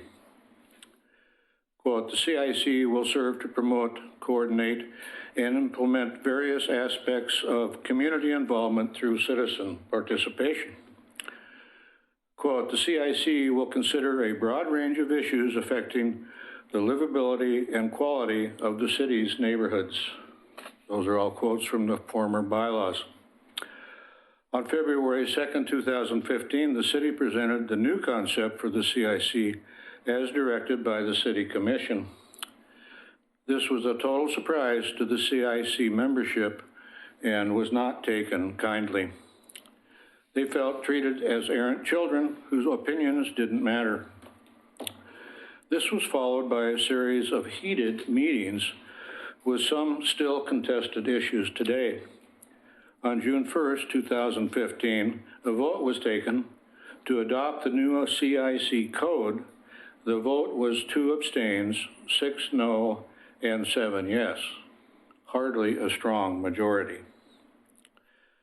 Let's review the goals of the CIC as listed on the CIC minutes of February 2nd, 2015. You have those in your hands. Number 1, investing and expanding neighborhood associations. This hasn't happened. In fact, the CIC itself has lost representation from some neighborhoods, and it's spotty at best from others. The investment to the neighborhood associations from the city budget has only increased $4,000 a year from 2009, and that's for all 12 neighborhoods. New residents, postage, and printing costs have far exceeded that. There used to be enough money for each neighborhood to get out a couple of newsletters a year, but now the allocation barely covers sending out postcards to notify neighbors of upcoming meetings. Number 2, setting the direction of the CIC tighter. It's hard to say what was meant by that, but if it meant tighter control, that's the one goal that has been achieved. Item 3, distinguishing the cans and can-nots of the CIC. Oh boy, is that ever vague. This is becoming more restrictive than anything else. Elimination of the CIC bylaws has eliminated many of the purposes, mission, vision, and values of the CIC. I gave a few examples of those earlier. And then at least we had an opportunity to achieve those goals and values. Item 4, offering tools for the CIC to work with. This is a total failure with nothing accomplished. There was a committee to find ways of getting more participation in neighborhood association meetings, but it didn't come up with anything that hasn't been tried before or cost more money, and attendance hasn't improved. One sad fact as a result of the city's reorganization of the CIC is that attendance at the CIC meetings has seriously declined. CIC attendance for the 12 months preceding the city's takeover was 83%. Attendance during a recent 12-month period was 61%, a 22% decrease. Now, something's wrong here. Many times, there's barely been enough for a quorum. Item 5, review land use applications. There have been no land use issues brought before the CIC because they're handled at the neighborhood level. The statewide planning goal number 1 is being followed in name only, as the CIC is not active in land use. Thus, the issue of an expanded role for the CIC should be pursued. Item 6, standardize and codify bylaws of all commissions, boards, and committees. They've not standardized anything. The CIC no longer has bylaws. Now, 3 out of the 9 boards, committees, and commissions have bylaws. Those that do have bylaws are not standardized. Now, this has proven to be a ruse simply to mollify the CIC members. Item 7, avoid costly accusations against staff. This was a shameful attempt to blame the CIC for accusations against a city staff member that never originated from the CIC. The people involved weren't even members of the CIC. A miserable attempt to lay blame where it didn't belong. When staff was confronted with this, they had no answer and changed the subject. There was never any retraction of these accusations against the CIC or any explanation of how the reorganization of the CIC would prevent this from happening. Item 8, the CIC is the appropriate avenue to communicate educational programs, CERT, fire, police, neighborhood watch, and encourage neighborhood associations to get involved. None of this has been done. On November 2nd, 2015, a presentation was given on CERT. No action was taken. On January 3rd, 2016, a fire department presentation was given. On May 2nd, 2016, a presentation from the police department was given. Neighborhood Watch has never been brought up. Now it's almost 5 years later. In the past, the CIC had several written purposes, a broader mission, stated values, and a vision. In order for the CIC to be a viable and valuable committee for the citizens, there needs to be a new purpose and mission for the CIC in addition to land use. A feeling in the air is hard to define. Currently, it feels like active participation is not important enough to be brought forward for consideration. This is not a feeling that can really be defined. It's just there. As an outsider observing the CIC meetings, I felt it, and I still do. As a former member of the CIC, I can remember a feeling of dynamics in the air. Everyone was eager to put forth their issues and feelings. Some were adamant, some were detailed and very articulate, some were shy and apologetic, but they still participated. There was a feeling of eagerness to participate in those meetings. Thus, the high numbers of participation. We'd like to see those feelings restored. I'll explain some of what we'd like to see to begin with, but keep in mind this is just a start and more details will follow with your support. One of the things on our list is to restore voting rights to both representatives of each neighborhood association. This will give a reason for participation in the meetings and encourage more dialogue among the members. A sense of belonging will be restored and will result in larger attendance at the CIC meetings, more opinions brought forth, and a larger pool for participation in city events and volunteer opportunities. We'd also like to see the restoration of our bylaws. Almost all of the other boards and committees have bylaws, so there must be a purpose for them. They can provide a more detailed purpose and mission for the CIC, can help promote citizen participation, will let us consider a broader range of issues affecting the livability and quality of the city, will more closely define our boundaries and membership, and define how and when our elections are held. We also hope the agenda will again be placed as a responsibility of the CIC chair. The bylaws will define who and how contributions can be made to the agenda.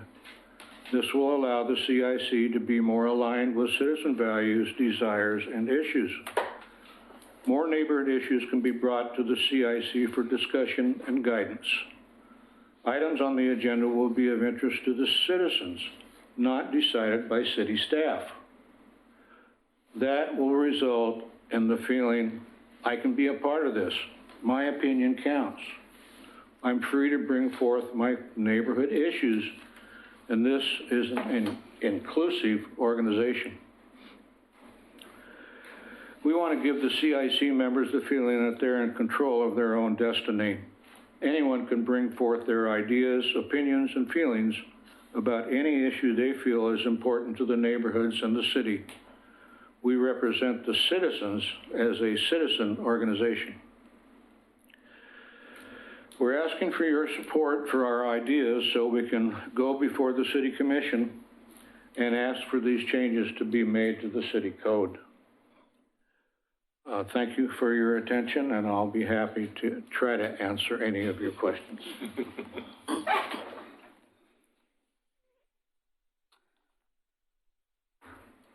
Any questions? I like to think of it as we've been doing this for 5 years now. It's time to look at it and readjust. And kind of like Christina said, when they adopt code, then you got to change things and see what was working and what wasn't working. We love having city staff involved. I don't think that this isn't saying that they've done a bad job. It's just we're trying to recreate some enthusiasm and build up and moving forward. Especially tonight's conversation was the perfect example of being more involved in something.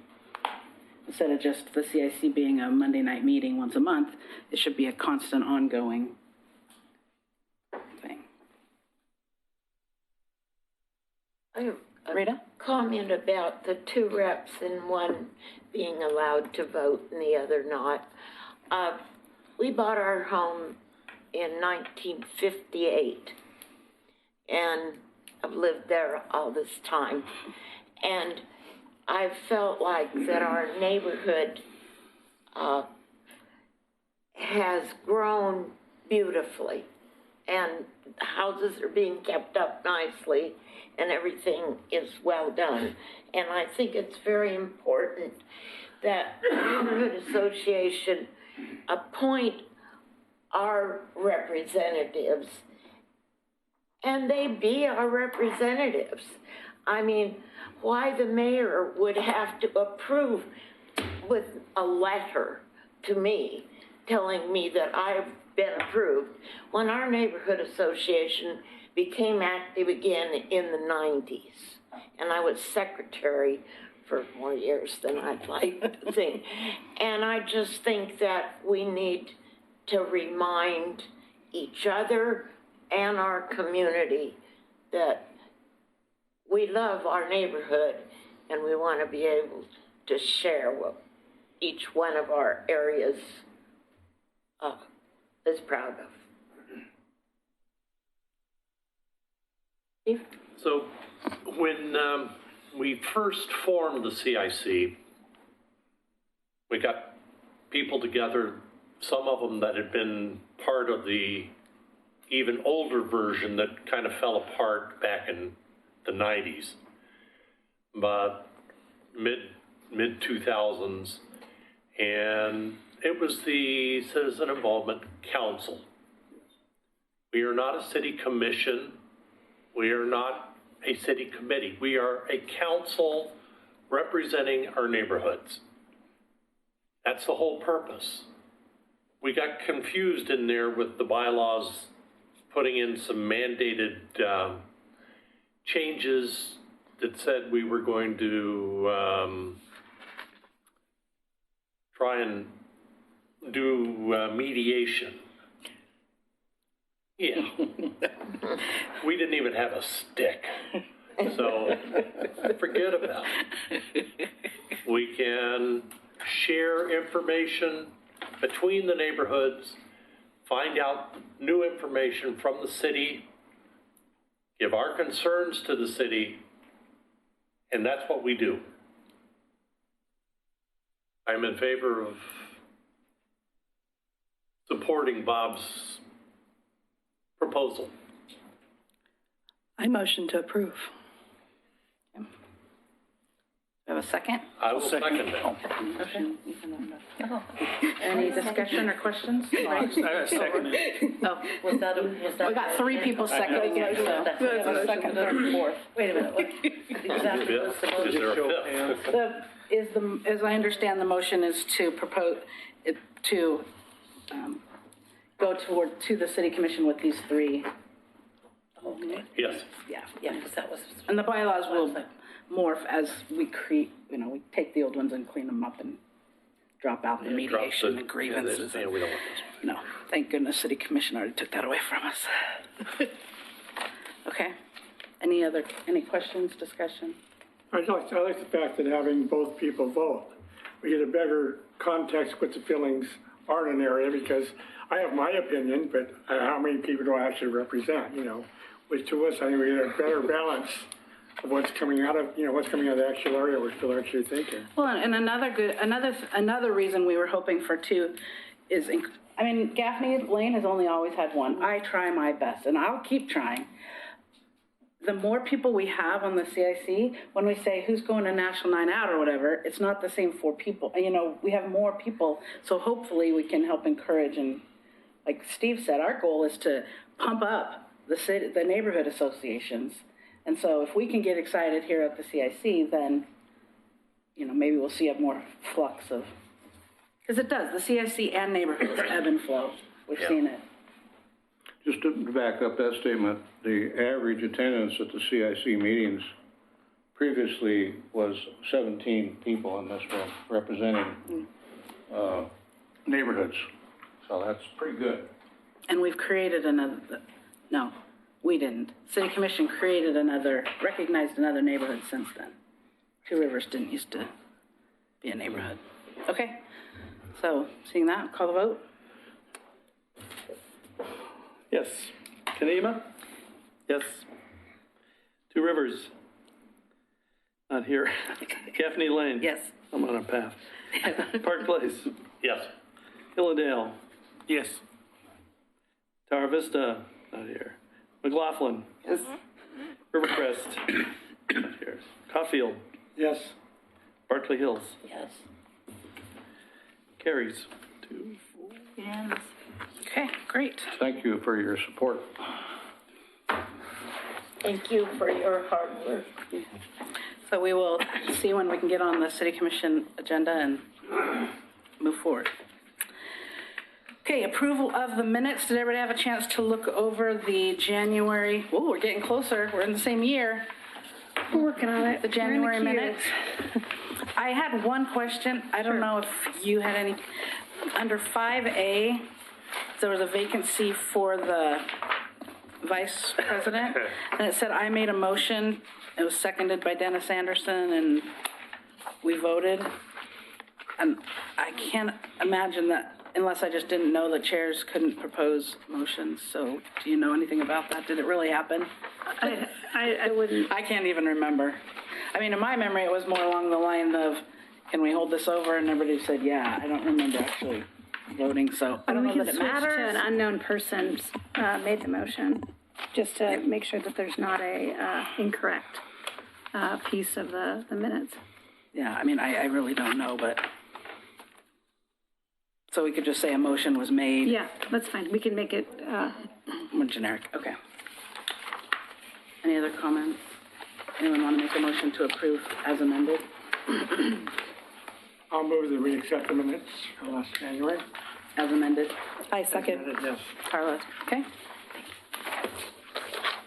This, I think we believe we just can raise our hands on. So, and if everyone in favor, raise your hand. That any opposed, any abstain, motion carries unanimous. Great. Round table. We're gonna start in the middle. We're gonna do something different. I know. Dennis, hold on. Grab my seat. Gonna try to change this up a little. So Gaffney Lane had our neighborhood meeting, and we had some questions come up about land use signs that disappear and then reappear and disappear and reappear. And so I was wondering if you could clarify when land use sign, those little blue signs, when they go up and when they're supposed to come down. Sure. So for type 2, that's a staff level decision. They're up for 2 weeks. Sometimes we send them out, have them pick them up like a couple days before we mail, so maybe 2 weeks and change. And then they take them down. If it's a public meeting, then they're taken down 1 week after the first public meeting. And that's in our 1750 municipal code requirements. And when they go up, when? They go up 20 days before the meeting. Okay. Right? Great. Okay. Let me verify that. That might have been an older code, so Okay. I can take a look. We had a very great turnout because, of course, we had a land use issue about a 20-lot subdivision back in a corner that most people don't even know exists, that will eventually make Lazy Creek, which is the road that comes out by, one of the roads that comes out by OC Point, become a through street. So, of course, that was very heated for those. Not heated, I shouldn't say heated, I thought they did a good job. I think this was the best presentation we've ever had by a land use developer. It was so concise and well thought out. He answered questions before they could be asked. I mean, just wasn't in engineering speak. It was, I thought, very well done. I think all of us that were there. Oh yeah, John was there too, and he even agreed that was one of the best presentations. I gotta figure out who that was. Yeah. We were very excited to have John there and bring it back up that is one of the things that Gaffney supports of the CIC is asking Public Works to come back to our meetings because we miss having those updates monthly. So Gaffney is in support of that. And so we had a great meeting. Okay, we're going to go around this way. Dennis? I'm next. Again, to John Lewis. In Kenema, we're starting to see some stop signs being put up. We have some markings to adjust to the stop on a number of streets, 3rd, 4th. I don't know if we're going up to 5th, but we have some bicycle kinds of markings to delegate the kind of area that we like to think of as Kenema, being serviceable by a lot of people, families, friendly, plus the stop signs, which is going to cut down people running through the neighborhood. Also posted 20-mile-an-hour signs and a number of things like that, all being done to that degree. We had, I don't know, we've gone a little bit of, we've skipped a month or whatever, but if I could just go back over this, which a lot of you know about, the Kenema was an advocate for the fund for the policeman, the fallen officer, and from National Night Out till now, we have exceeded our expectations. And we're really thrilled. Kudos to one of our neighbors, residents, who brought this forth with the chief, and he concurred and liked the idea, and we ran with it very well, partly because of her enthusiasm and thrust. And we got on board most of the neighborhood, Kenema, and we raised close to $2,500 on a project that was somewhere between $1,400 and $1,600 to do a bronze casting of the fallen officer's boot to be commemorated at the new building next summer. So we've met with him, the chief, a number of times.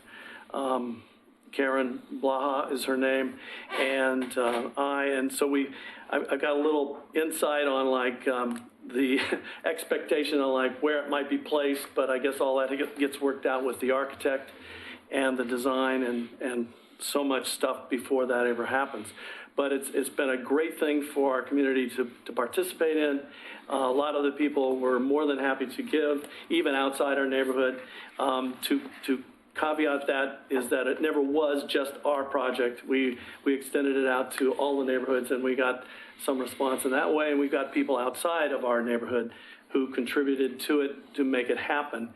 And so we're very excited about that and the result of that. And you have anything else to add, Linda?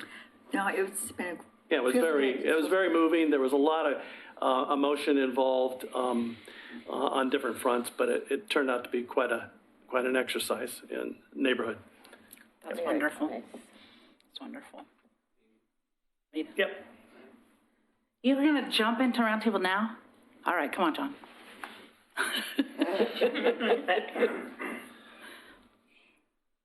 All right.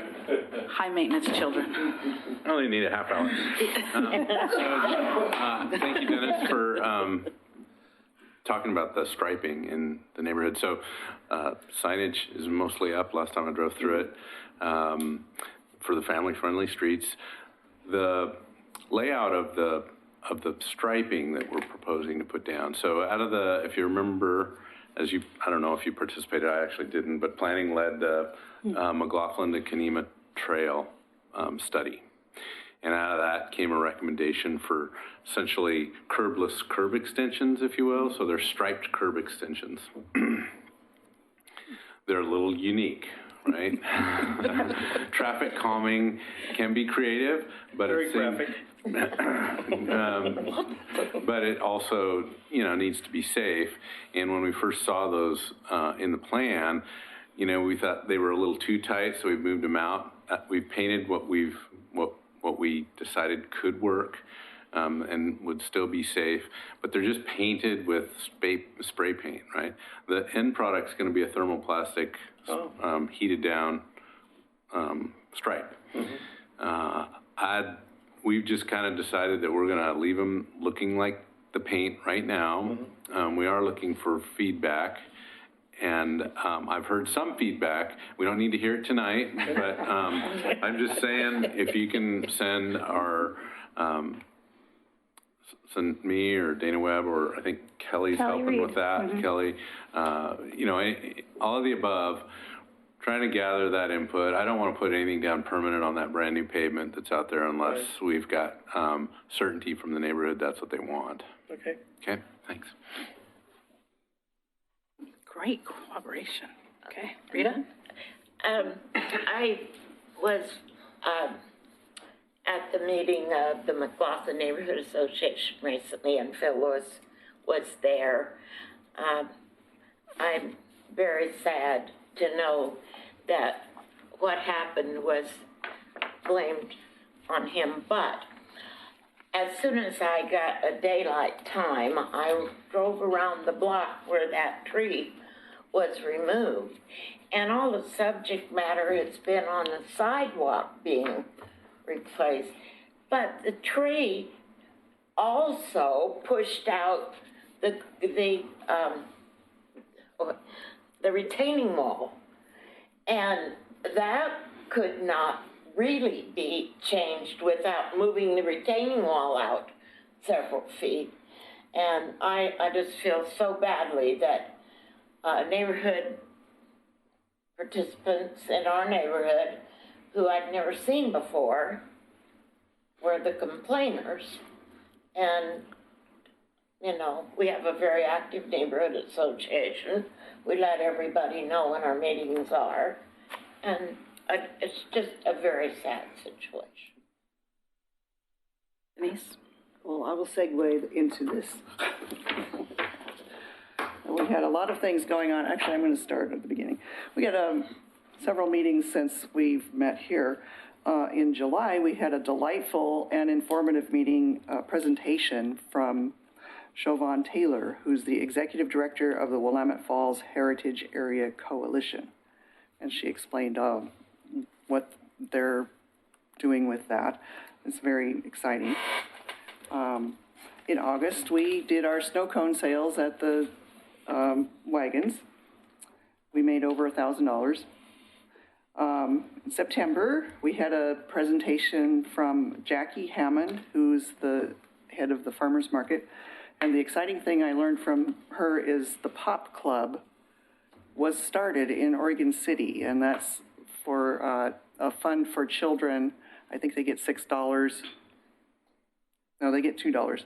They get $2 if they're between the ages of 5 and 12 to go spend at the farmers market.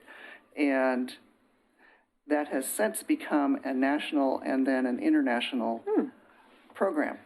It started here, so that was kind of cool. Let's see, we did vote on our CIC representatives, and you're going to have to stick with us again. We did have a talk. Phil Lewis came to talk to us about the tree removal. Let's see, then October 3rd, we had a steering committee meeting. Found out that, excuse me, that was my husband calling. There's going to be a promenade cleanup on October 12th, and the question arose regarding the water tanks that are on High Street. And Jean, that property is overgrown with ivy, et cetera. It needs to be cleaned up, and we asked who owns that property, and Jesse said, I know, the Grand Ronde tribe owns it. It was part of the mill property, so it is now owned by the Grand Ronde tribe, which means they are now part of the McLaughlin Neighborhood Association. So we were really excited about that. So we're going to contact them and see if it's okay if we go in and clean that up this weekend as part of our promenade cleanup. We're going to have elections next month. We had some neighbors who are interested in joining the steering committee because of the tree. Let's see. Which leads me to the resolution that we came up with. There's not enough for everybody, so we'll have to share. There's 3 here. I'll kill this for the file, and then I'll just... Okay. And I'm just going to read. Does everyone know what happened with the tree? Okay. So our resolution is, it is hereby resolved that the MNA will work to advocate for the development and adoption of a public tree code in Oregon City that provides for adequate protection for public trees. Said code should include provisions for adequate notice to nearby neighbors, which didn't happen this time, the applicable neighborhood association, and the public generally regarding the proposed removal of public trees in Oregon City, in addition to provisions for adequate opportunity to comment and otherwise participate in the city's decision-making process regarding the removal of public trees. The MNA will strive to build consensus with other neighborhood associations regarding these proposed code changes and will work with city staff, the Natural Resources Committee, the Parks and Rec Advisory Committee, and the City Commission regarding the proposed amendments. And I was glad to see that part of your code amendments included the modified standard for tree preservation and sidewalk alteration. So that's already being worked on by the city, and so we're happy to hear that. So that's all I have. Great. Christina? I don't have anything to add other than I just checked our code about noticing, and it's 2 weeks for a type 2 administrative notice and 20 days prior to a hearing. And that's the minimum. So oftentimes what happens is when a notice is mailed out, we have the applicant also put the sign up. So as I said, you're never in trouble for over noticing. So if you see it up for more than 20 days or more than 2 weeks, it's just that we've put the sign up when we've noticed. And we often do it more than those two because we don't want to be too close to the minimum. So sometimes it's more than the 2 weeks. But they are taken down once. They're taken down public once comment the is comment closed. period is done for a type 2 and 1 week after the first meeting for a type 3 and above. That's a planning First commission or meeting. city commission. First meeting, correct. Okay. Rachel? I only have a couple things. First, most of the commission, I think all of the commission maybe, you can confirm, have recently been invited to tour and have toured the Metro South transfer station. Most people have been there to drop off their garbage or waste, but this was a kickoff of sorts, I would say, to when I participated. Most of the Clackamas County Board of Commissioners was on that tour. They offered 2 tours for electeds and I think a couple other people. But so I think it was kind of a kickoff from Metro of a new project of needing to look at that facility, that it is growing outside of its ability to keep up with traffic. So they had a PowerPoint presentation. We did a tour, and then we went to the end of the Oregon Trail and had a little PowerPoint presentation to kind of go over some of the numbers, as like how many private vehicle trips versus commercial service is happening at the Metro South transfer station. And so I think this is kind of just a heads up that I think it's a conversation where Metro is looking for new properties in the metro area. And so I think there was some good conversation, at least at the one that I went to. And I think, Tony, you attended the other tour where some of our other commissioners participated. So I think we're going to probably hear more about that project. So that may be something that this group may be interested in once it kind of gets off the ground. I know that they're looking at vacant properties in the southeast metro area, but their challenge is finding a property that doesn't overburden existing transportation and that is big enough to expand, this transfer station needs that are occurring there. So I thought it was an interesting conversation. It was new to me, and it's a kind of a brand new, put it on the radar of, I think Metro is moving this forward as needing to make improvements to this site. And they've looked at 2 or 3 alternatives, and this was a chance to let local electeds get briefed on what the situation is there, and how they're reaching their capacity and how they are needing to make some changes. So it'll be interesting to see how that unfolds. And I think what services are provided at that location will likely change in the near future. So I just wanted to mention that. That was in the last month. The other thing is something that's coming up in October that I don't know if you guys have heard about, so I just wanted to mention it. So this is a transportation forum, and this is a Clackamas County forum, but it is happening in our backyard, October 22nd from 6 to 8 p.m. at the Abernathy Center. And so I'm just going to read really quickly so then you can decide if you want to go. This forum is an opportunity for community members to engage, learn, and get energized about potential transportation investments in Clackamas County. I can tell you some of those investments include things in and around Oregon City. So there will be a connection there to Oregon City. You'll hear from a panel of community members who share the region's vision for a safe, equitable, and reliable transportation system that works for everyone. The event will include opportunities for the public to interact with decision makers and provide valuable feedback on project and program concepts that could be part of a possible 2020 regional transportation funding measure. Complimentary refreshments and a no-host bar. So put that on your calendar if you're particularly interested in transportation, October 22nd, 6 to 8 at the Abernathy Center. So, Great. that's it. Okay, Jerry, you want to come up and Yes. share with us about Two Rivers? More handouts.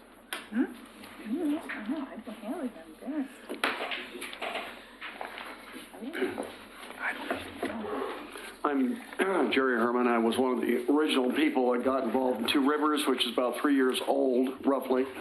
I do not know who did or did not attend, but I'm here for the duration to try to help the cause. All right. We met on July 24th. The minutes of our meeting are attached. The only reason I gave them to you was that we had ODOT with us and a number of other business people, Home Depot, representatives of the shopping center, and other people that are involved in downtown business and, of course, Sportcraft Marina.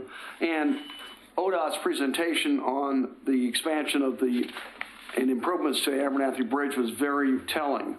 And we had a chance to ask some detailed questions about would you consider in your planning for the corridor, if the corridor is from Stafford all the way through Gladstone, at least where the improvements are going to occur, not just the bridge, but other adjoining areas, to ask them to seriously consider a way of creating connectivity into Clackamas Cove, because there's some ways that could happen between Washington Street and the Cove through some existing viaducts that are beneath the I-205 corridor. They were put in for cattle passage to move between what Clackamas Cove was, which was pasture land about 30 years ago, to the interior of the pasture land, which is now, of course, end of the Oregon Trail and some of the other adjoining lands. There was actually movement of animals that was provided for. So the thought was perhaps there could be a connection made for people to bicycle from Washington Street on into the Cove. The other thing, our next meeting will be on October 23rd at River Shore Hotel. We meet in the conference room, which is beneath the restaurant, bar area, and so forth. That seems to be a good place for our people to meet. On November 23rd, I put together this little flyer. We're trying to, as a neighborhood association, plus the work I do, involve the people in the areas that need to take direct involvement with their interests. For instance, Clackamas Cove has Edgewater facility there. Edgewater by the Cove has about 300 and some residents living there. And when phase 2 of Clackamas Cove moves forward, if it does, there'll probably be another 400 to 500. So we're actively enlisting people from Edgewater, as an example, along with some of our business sponsors that are in the district. It's all the downtown Plain, clear on down to Home Depot, to support improvement projects. And on that 23rd of November, we're going to host the Neighborhood Association and some other groups. We're going to host a tour of the downtown from the perspective of Tom McCall. You know, Tom McCall took a definite interest in the, of course, Willamette Greenway through Bob Straub, one of his people, but he took an interest in wanting to make the showcase happen. The most important cleanups of the Willamette would occur at Willamette Falls. He brought in David Rockefeller. Most people don't know this. David Rockefeller, wealthiest man, and by the way, a Republican at that time, they're both Republicans, to the falls. And David Rockefeller had this question, what do I do with this man, this out-of-control folk singer named Pete Seeger, that wants to clean up a river because you've cleaned up the Willamette, sir. In about 1970, this is this discussion. Now the Hudson, Pete Seeger wants to clean it up, and he wants me, this is David Rockefeller talking, to fund a vessel called Clearwater, so he can show the people how dirty it is and have hootenannies and sing about cleaning up the river, the Hudson. Well, anyway, we're going to tell the story, and Tom McCall will be there. He's a 24-year-old man, young man, who plays Tom McCall very well, and a chance to also see some history of the past. Most people don't realize David Douglas, the great botanist, was here in the 1820s. Nobody talks about this. He measured the falls accurately with instruments that he got acquired from England. He'll be a part of the tour. And then we'll go down from walking through the downtown and looking at some of these things firsthand that Tom McCall and others were concerned about. We'll go down and look at some improvements that have been made along Washington Street that we're real proud of, having youth involvement. Some of those youth live at Edgewater by the with their parents. And we'll also take a look at some of the things we did to try to improve the bluff line with inventing 20, 15, and 12-foot rakes. And now we're working on 12-foot weed eaters. I'll let you know how it turns out. I may not have a scalp when it's all done. But the point being, we want to show you some of the things that we as a neighborhood association and others are trying to mobilize the community to take action around the Cove, the downtown where improvements need to occur, the downtown Main Street folks and us are working together to make some things happen. I wish I could tell you that things in the past were perfect. I don't know if they were in the past, but I know we've met regularly. So if you have any questions, I'd be glad to answer them. Yes, ma'am. How do we sign up for this tour? Pardon? How do we sign up for this tour? How do we sign up for the tour? Oh, about the tour, just show up. Either on that's Thanksgiving weekend, but we think people might want to enjoy a chance to get out after the turkey and so forth on the Saturday. Be on the lower part of the elevator, that is at the bottom, at 10 a.m. We will do about a 1.5 hour journey of discovery and to bring you back alive. Okay, thanks. You're welcome. Okay, right. Hillendale Tower Vista had our general meeting on October 1st. We had a presentation from the Village at the Falls project, and then we held our elections. Unfortunately, at this time, I cannot continue on as chairman, and nobody had stepped up, so there will be no chairman available for Hillendale. No secretary, William will stay on as land use chairman, and we'll try to have meetings when we can. If a presentation needs to be done, we can work somehow with that, but I cannot continue on due to personal reasons right now. And Vern from Tower Vista is going to continue till the end of the year with Tower Vista, but then he's looking to get out of after that too. Participation has been very, very low in our neighborhoods recently. Well, actually the entire time I've been there. So we'll see how it works out at this point. Sorry to hear that. Take care of yourself. Linda? October 17th, we met, Kenema met for our meeting at the library. We had a good turnout, a nice meeting. We voted 100% to support a person who's building a new home in Kenema. I think that's the first time we've ever had 100% voting approval for a new plan. Pete was there from Natural Resources, and that didn't go so well for Pete. He got one vote of support, and all the rest of votes were strongly opposed. And that's what we've been up to. Okay, Bob? I'd like to ask Christina to put on next month's agenda the revisions to the City Code, Chapter 2.30, Citizen Involvement Committee. Okay. So we can further our conversation about that. And then I'd like to ask Tony to add that when you can to either December or January City Commission agenda. Thank you. We had a meeting on September 24th. Unfortunately, the cards didn't get mailed out, postcards, so instead of 15, 20 people, we had under 10. We did have a CIC member show up to visit. That was really nice. I'll mess up this name badly. A gentleman named Shirish Patel did a presentation. They want to put a little pediatric clinic right there at Mulholland 213, that Burr Lot right there. They'll serve children up to the age of 25, which, you know, pediatric, you think of younger kids. I guess some of the laws now with, you know, insurance and that, they figure that goes high up as, you mean your parents' insurance, so. Is that the triangle by Winco? Yep. Yeah. Okay. And I was asking about, you know, processing. Was last process, next step was to have our approval. Call for to approve that we would support that, and he has to continue going through with the city and the last steps of putting that in there. That was interesting. A couple of gentlemen came in and did a presentation at New Park there between Glen Oak and the bus barn. You can see it's all been cleaned out. they've got phase one all worked out. They're gonna start with the parking lot and start getting the play areas and the first phase of that put together right now. So that's great. It's looking like it's gonna come together really, really necessary. Christina was there and she did a little Beaver Creek planning update, but with only 70 people there, she didn't get many questions. It was pretty quick. She cheated. She got there pretty easily, you know. Last was much more heated when you were there. After that, the word is, I guess, Beaver Creek Road right now is going to be a 3-lane road is what they're at right now. I think that's what you said. Beaver Creek Road, you're still talking about maybe a 3-lane road? No, it's proposed in the It's still concept proposed plan. that way, And okay. so it'll be going to the city commission in November at a work session to look at alternatives to that configuration. That's always been a heated argument in our neighborhood, so everyone's probably heard about that. And we're going to meet again in November, and we're going to do our elections and go through that process. For Barclay Hills, our picnic turned out fairly well.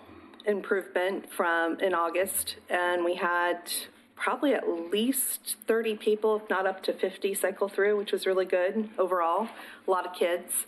And then we had our meeting on September 10th, and we had Phil Lewis, just was coming before everything anyways, just to talk about our parks and, acknowledge that not only, we have Barclay Hills Neighborhood Park, that we have Stafford, we have also Mountain View Cemetery itself as our park. And talking about that, he was talking also about what, options there are as a park, and that possibly Stafford will become a dog park possibly in the future, to have a dog park area. Yeah, so in any case, he had spoken, and then we had Mary Elridge, or I don't say her last name right, Elridge, talk about parents of murdered children dedication there at Mountain View Cemetery. We had it there. And then I had William Becker and Wendell Baskins, local historians, talk about the history of Barclay Hills and talking about what it was initially. And so that was fairly interesting. We got in a lot of history. Basically, like Mountain View Cemetery was actually owned by the Holmes, and the entrance of Mountain View Cemetery was a log cabin owned by the Holmes initially. So it's actually kind of interesting, and going into basically a lot of farmland, and that the initial store that was always existent since the beginning was where the WB Mart was. Now it's the, what's it called again? Now the new place. Yeah. Anyways, but it was the actual farmer store where you'd actually send out your postage, and so it was like the only area other than going down Singer Hill. So anyways, it was very interesting, and we got into it was a good, and then at the end, it came up to us because my vice chair was involved in a city meeting concerning the resolution for McLaughlin, and it came to alert to us, talking to locals about trees being cut down in certain areas. We have Mountain View Cemetery, which has a lot of old growth, that we agree overall with the resolution. We worded it a little differently, how it applied to us, but that overall Barclay Hills Neighborhood Association would like more involvement and more stricter tree code concerning public trees. So. And that was it. And we're having a meeting in November. We're going to talk about, doing election, hopefully get a secretary, and then hopefully get reelected. Or I've always been very clear as chair of the neighborhood association that It's 2 years. But they want us to do a new election now. We're going to all do a new election. We have to do a new election this year. Not for your chair and everything, just for the CIC. No, just for the CIC. Yeah, so just for the, no. Sorry. And so, try to get a secretary on top of that, and hopefully, and I've always made it very clear, since I'm the chair of the neighborhood association, if someone wanted to take my place, that I would offer it to them, just because someone, who wants to get involved, someone younger, And I've, said someone who has more innovative ideas than obviously, I'm just someone younger, like try to get,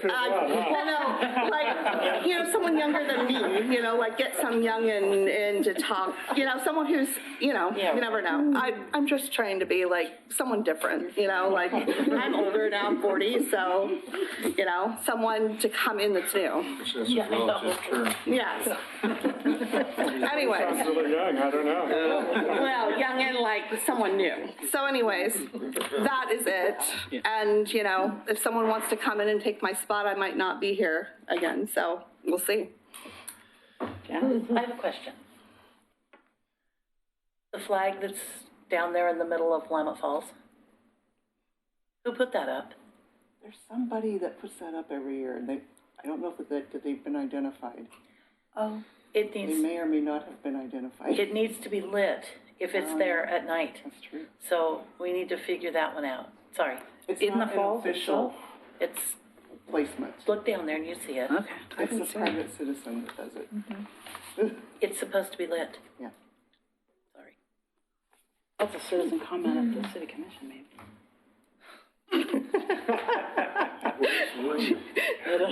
Okay. Anything else, Jenna? No. Okay. Steve? So Park Place had a steering committee meeting on September 16th. Denise DeGriff came. She just wanted to attend, I guess. I don't remember that she had anything to say. She just was interested in trying to get to the neighborhood association. Yeah. And Bob had made a presentation on Park Place crosswalks on Holcomb. We have one in the 1.5 miles of Holcomb. And we drove around the city and found other equivalent traffic where there were 6, 8 crosswalks. So we think we're due. So he took it to the TAC to, he got out of his chair up here and walked over there and made citizen comment. Otherwise, the following Saturday, we had a cleanup at Park Place Park. Had 10 people come. We got a lot of work done, clearing out blackberries, suckers, and we had good involvement, and this is in support of the refurbishment grant that we got for the playground equipment. So we're very happy with how it's going. Next meeting, whatever it says on our... At the next meeting. It'll be at the next meeting. Okay, anything in this month, and I won't be there. So. All right, anything else? Okay, we are adjourned.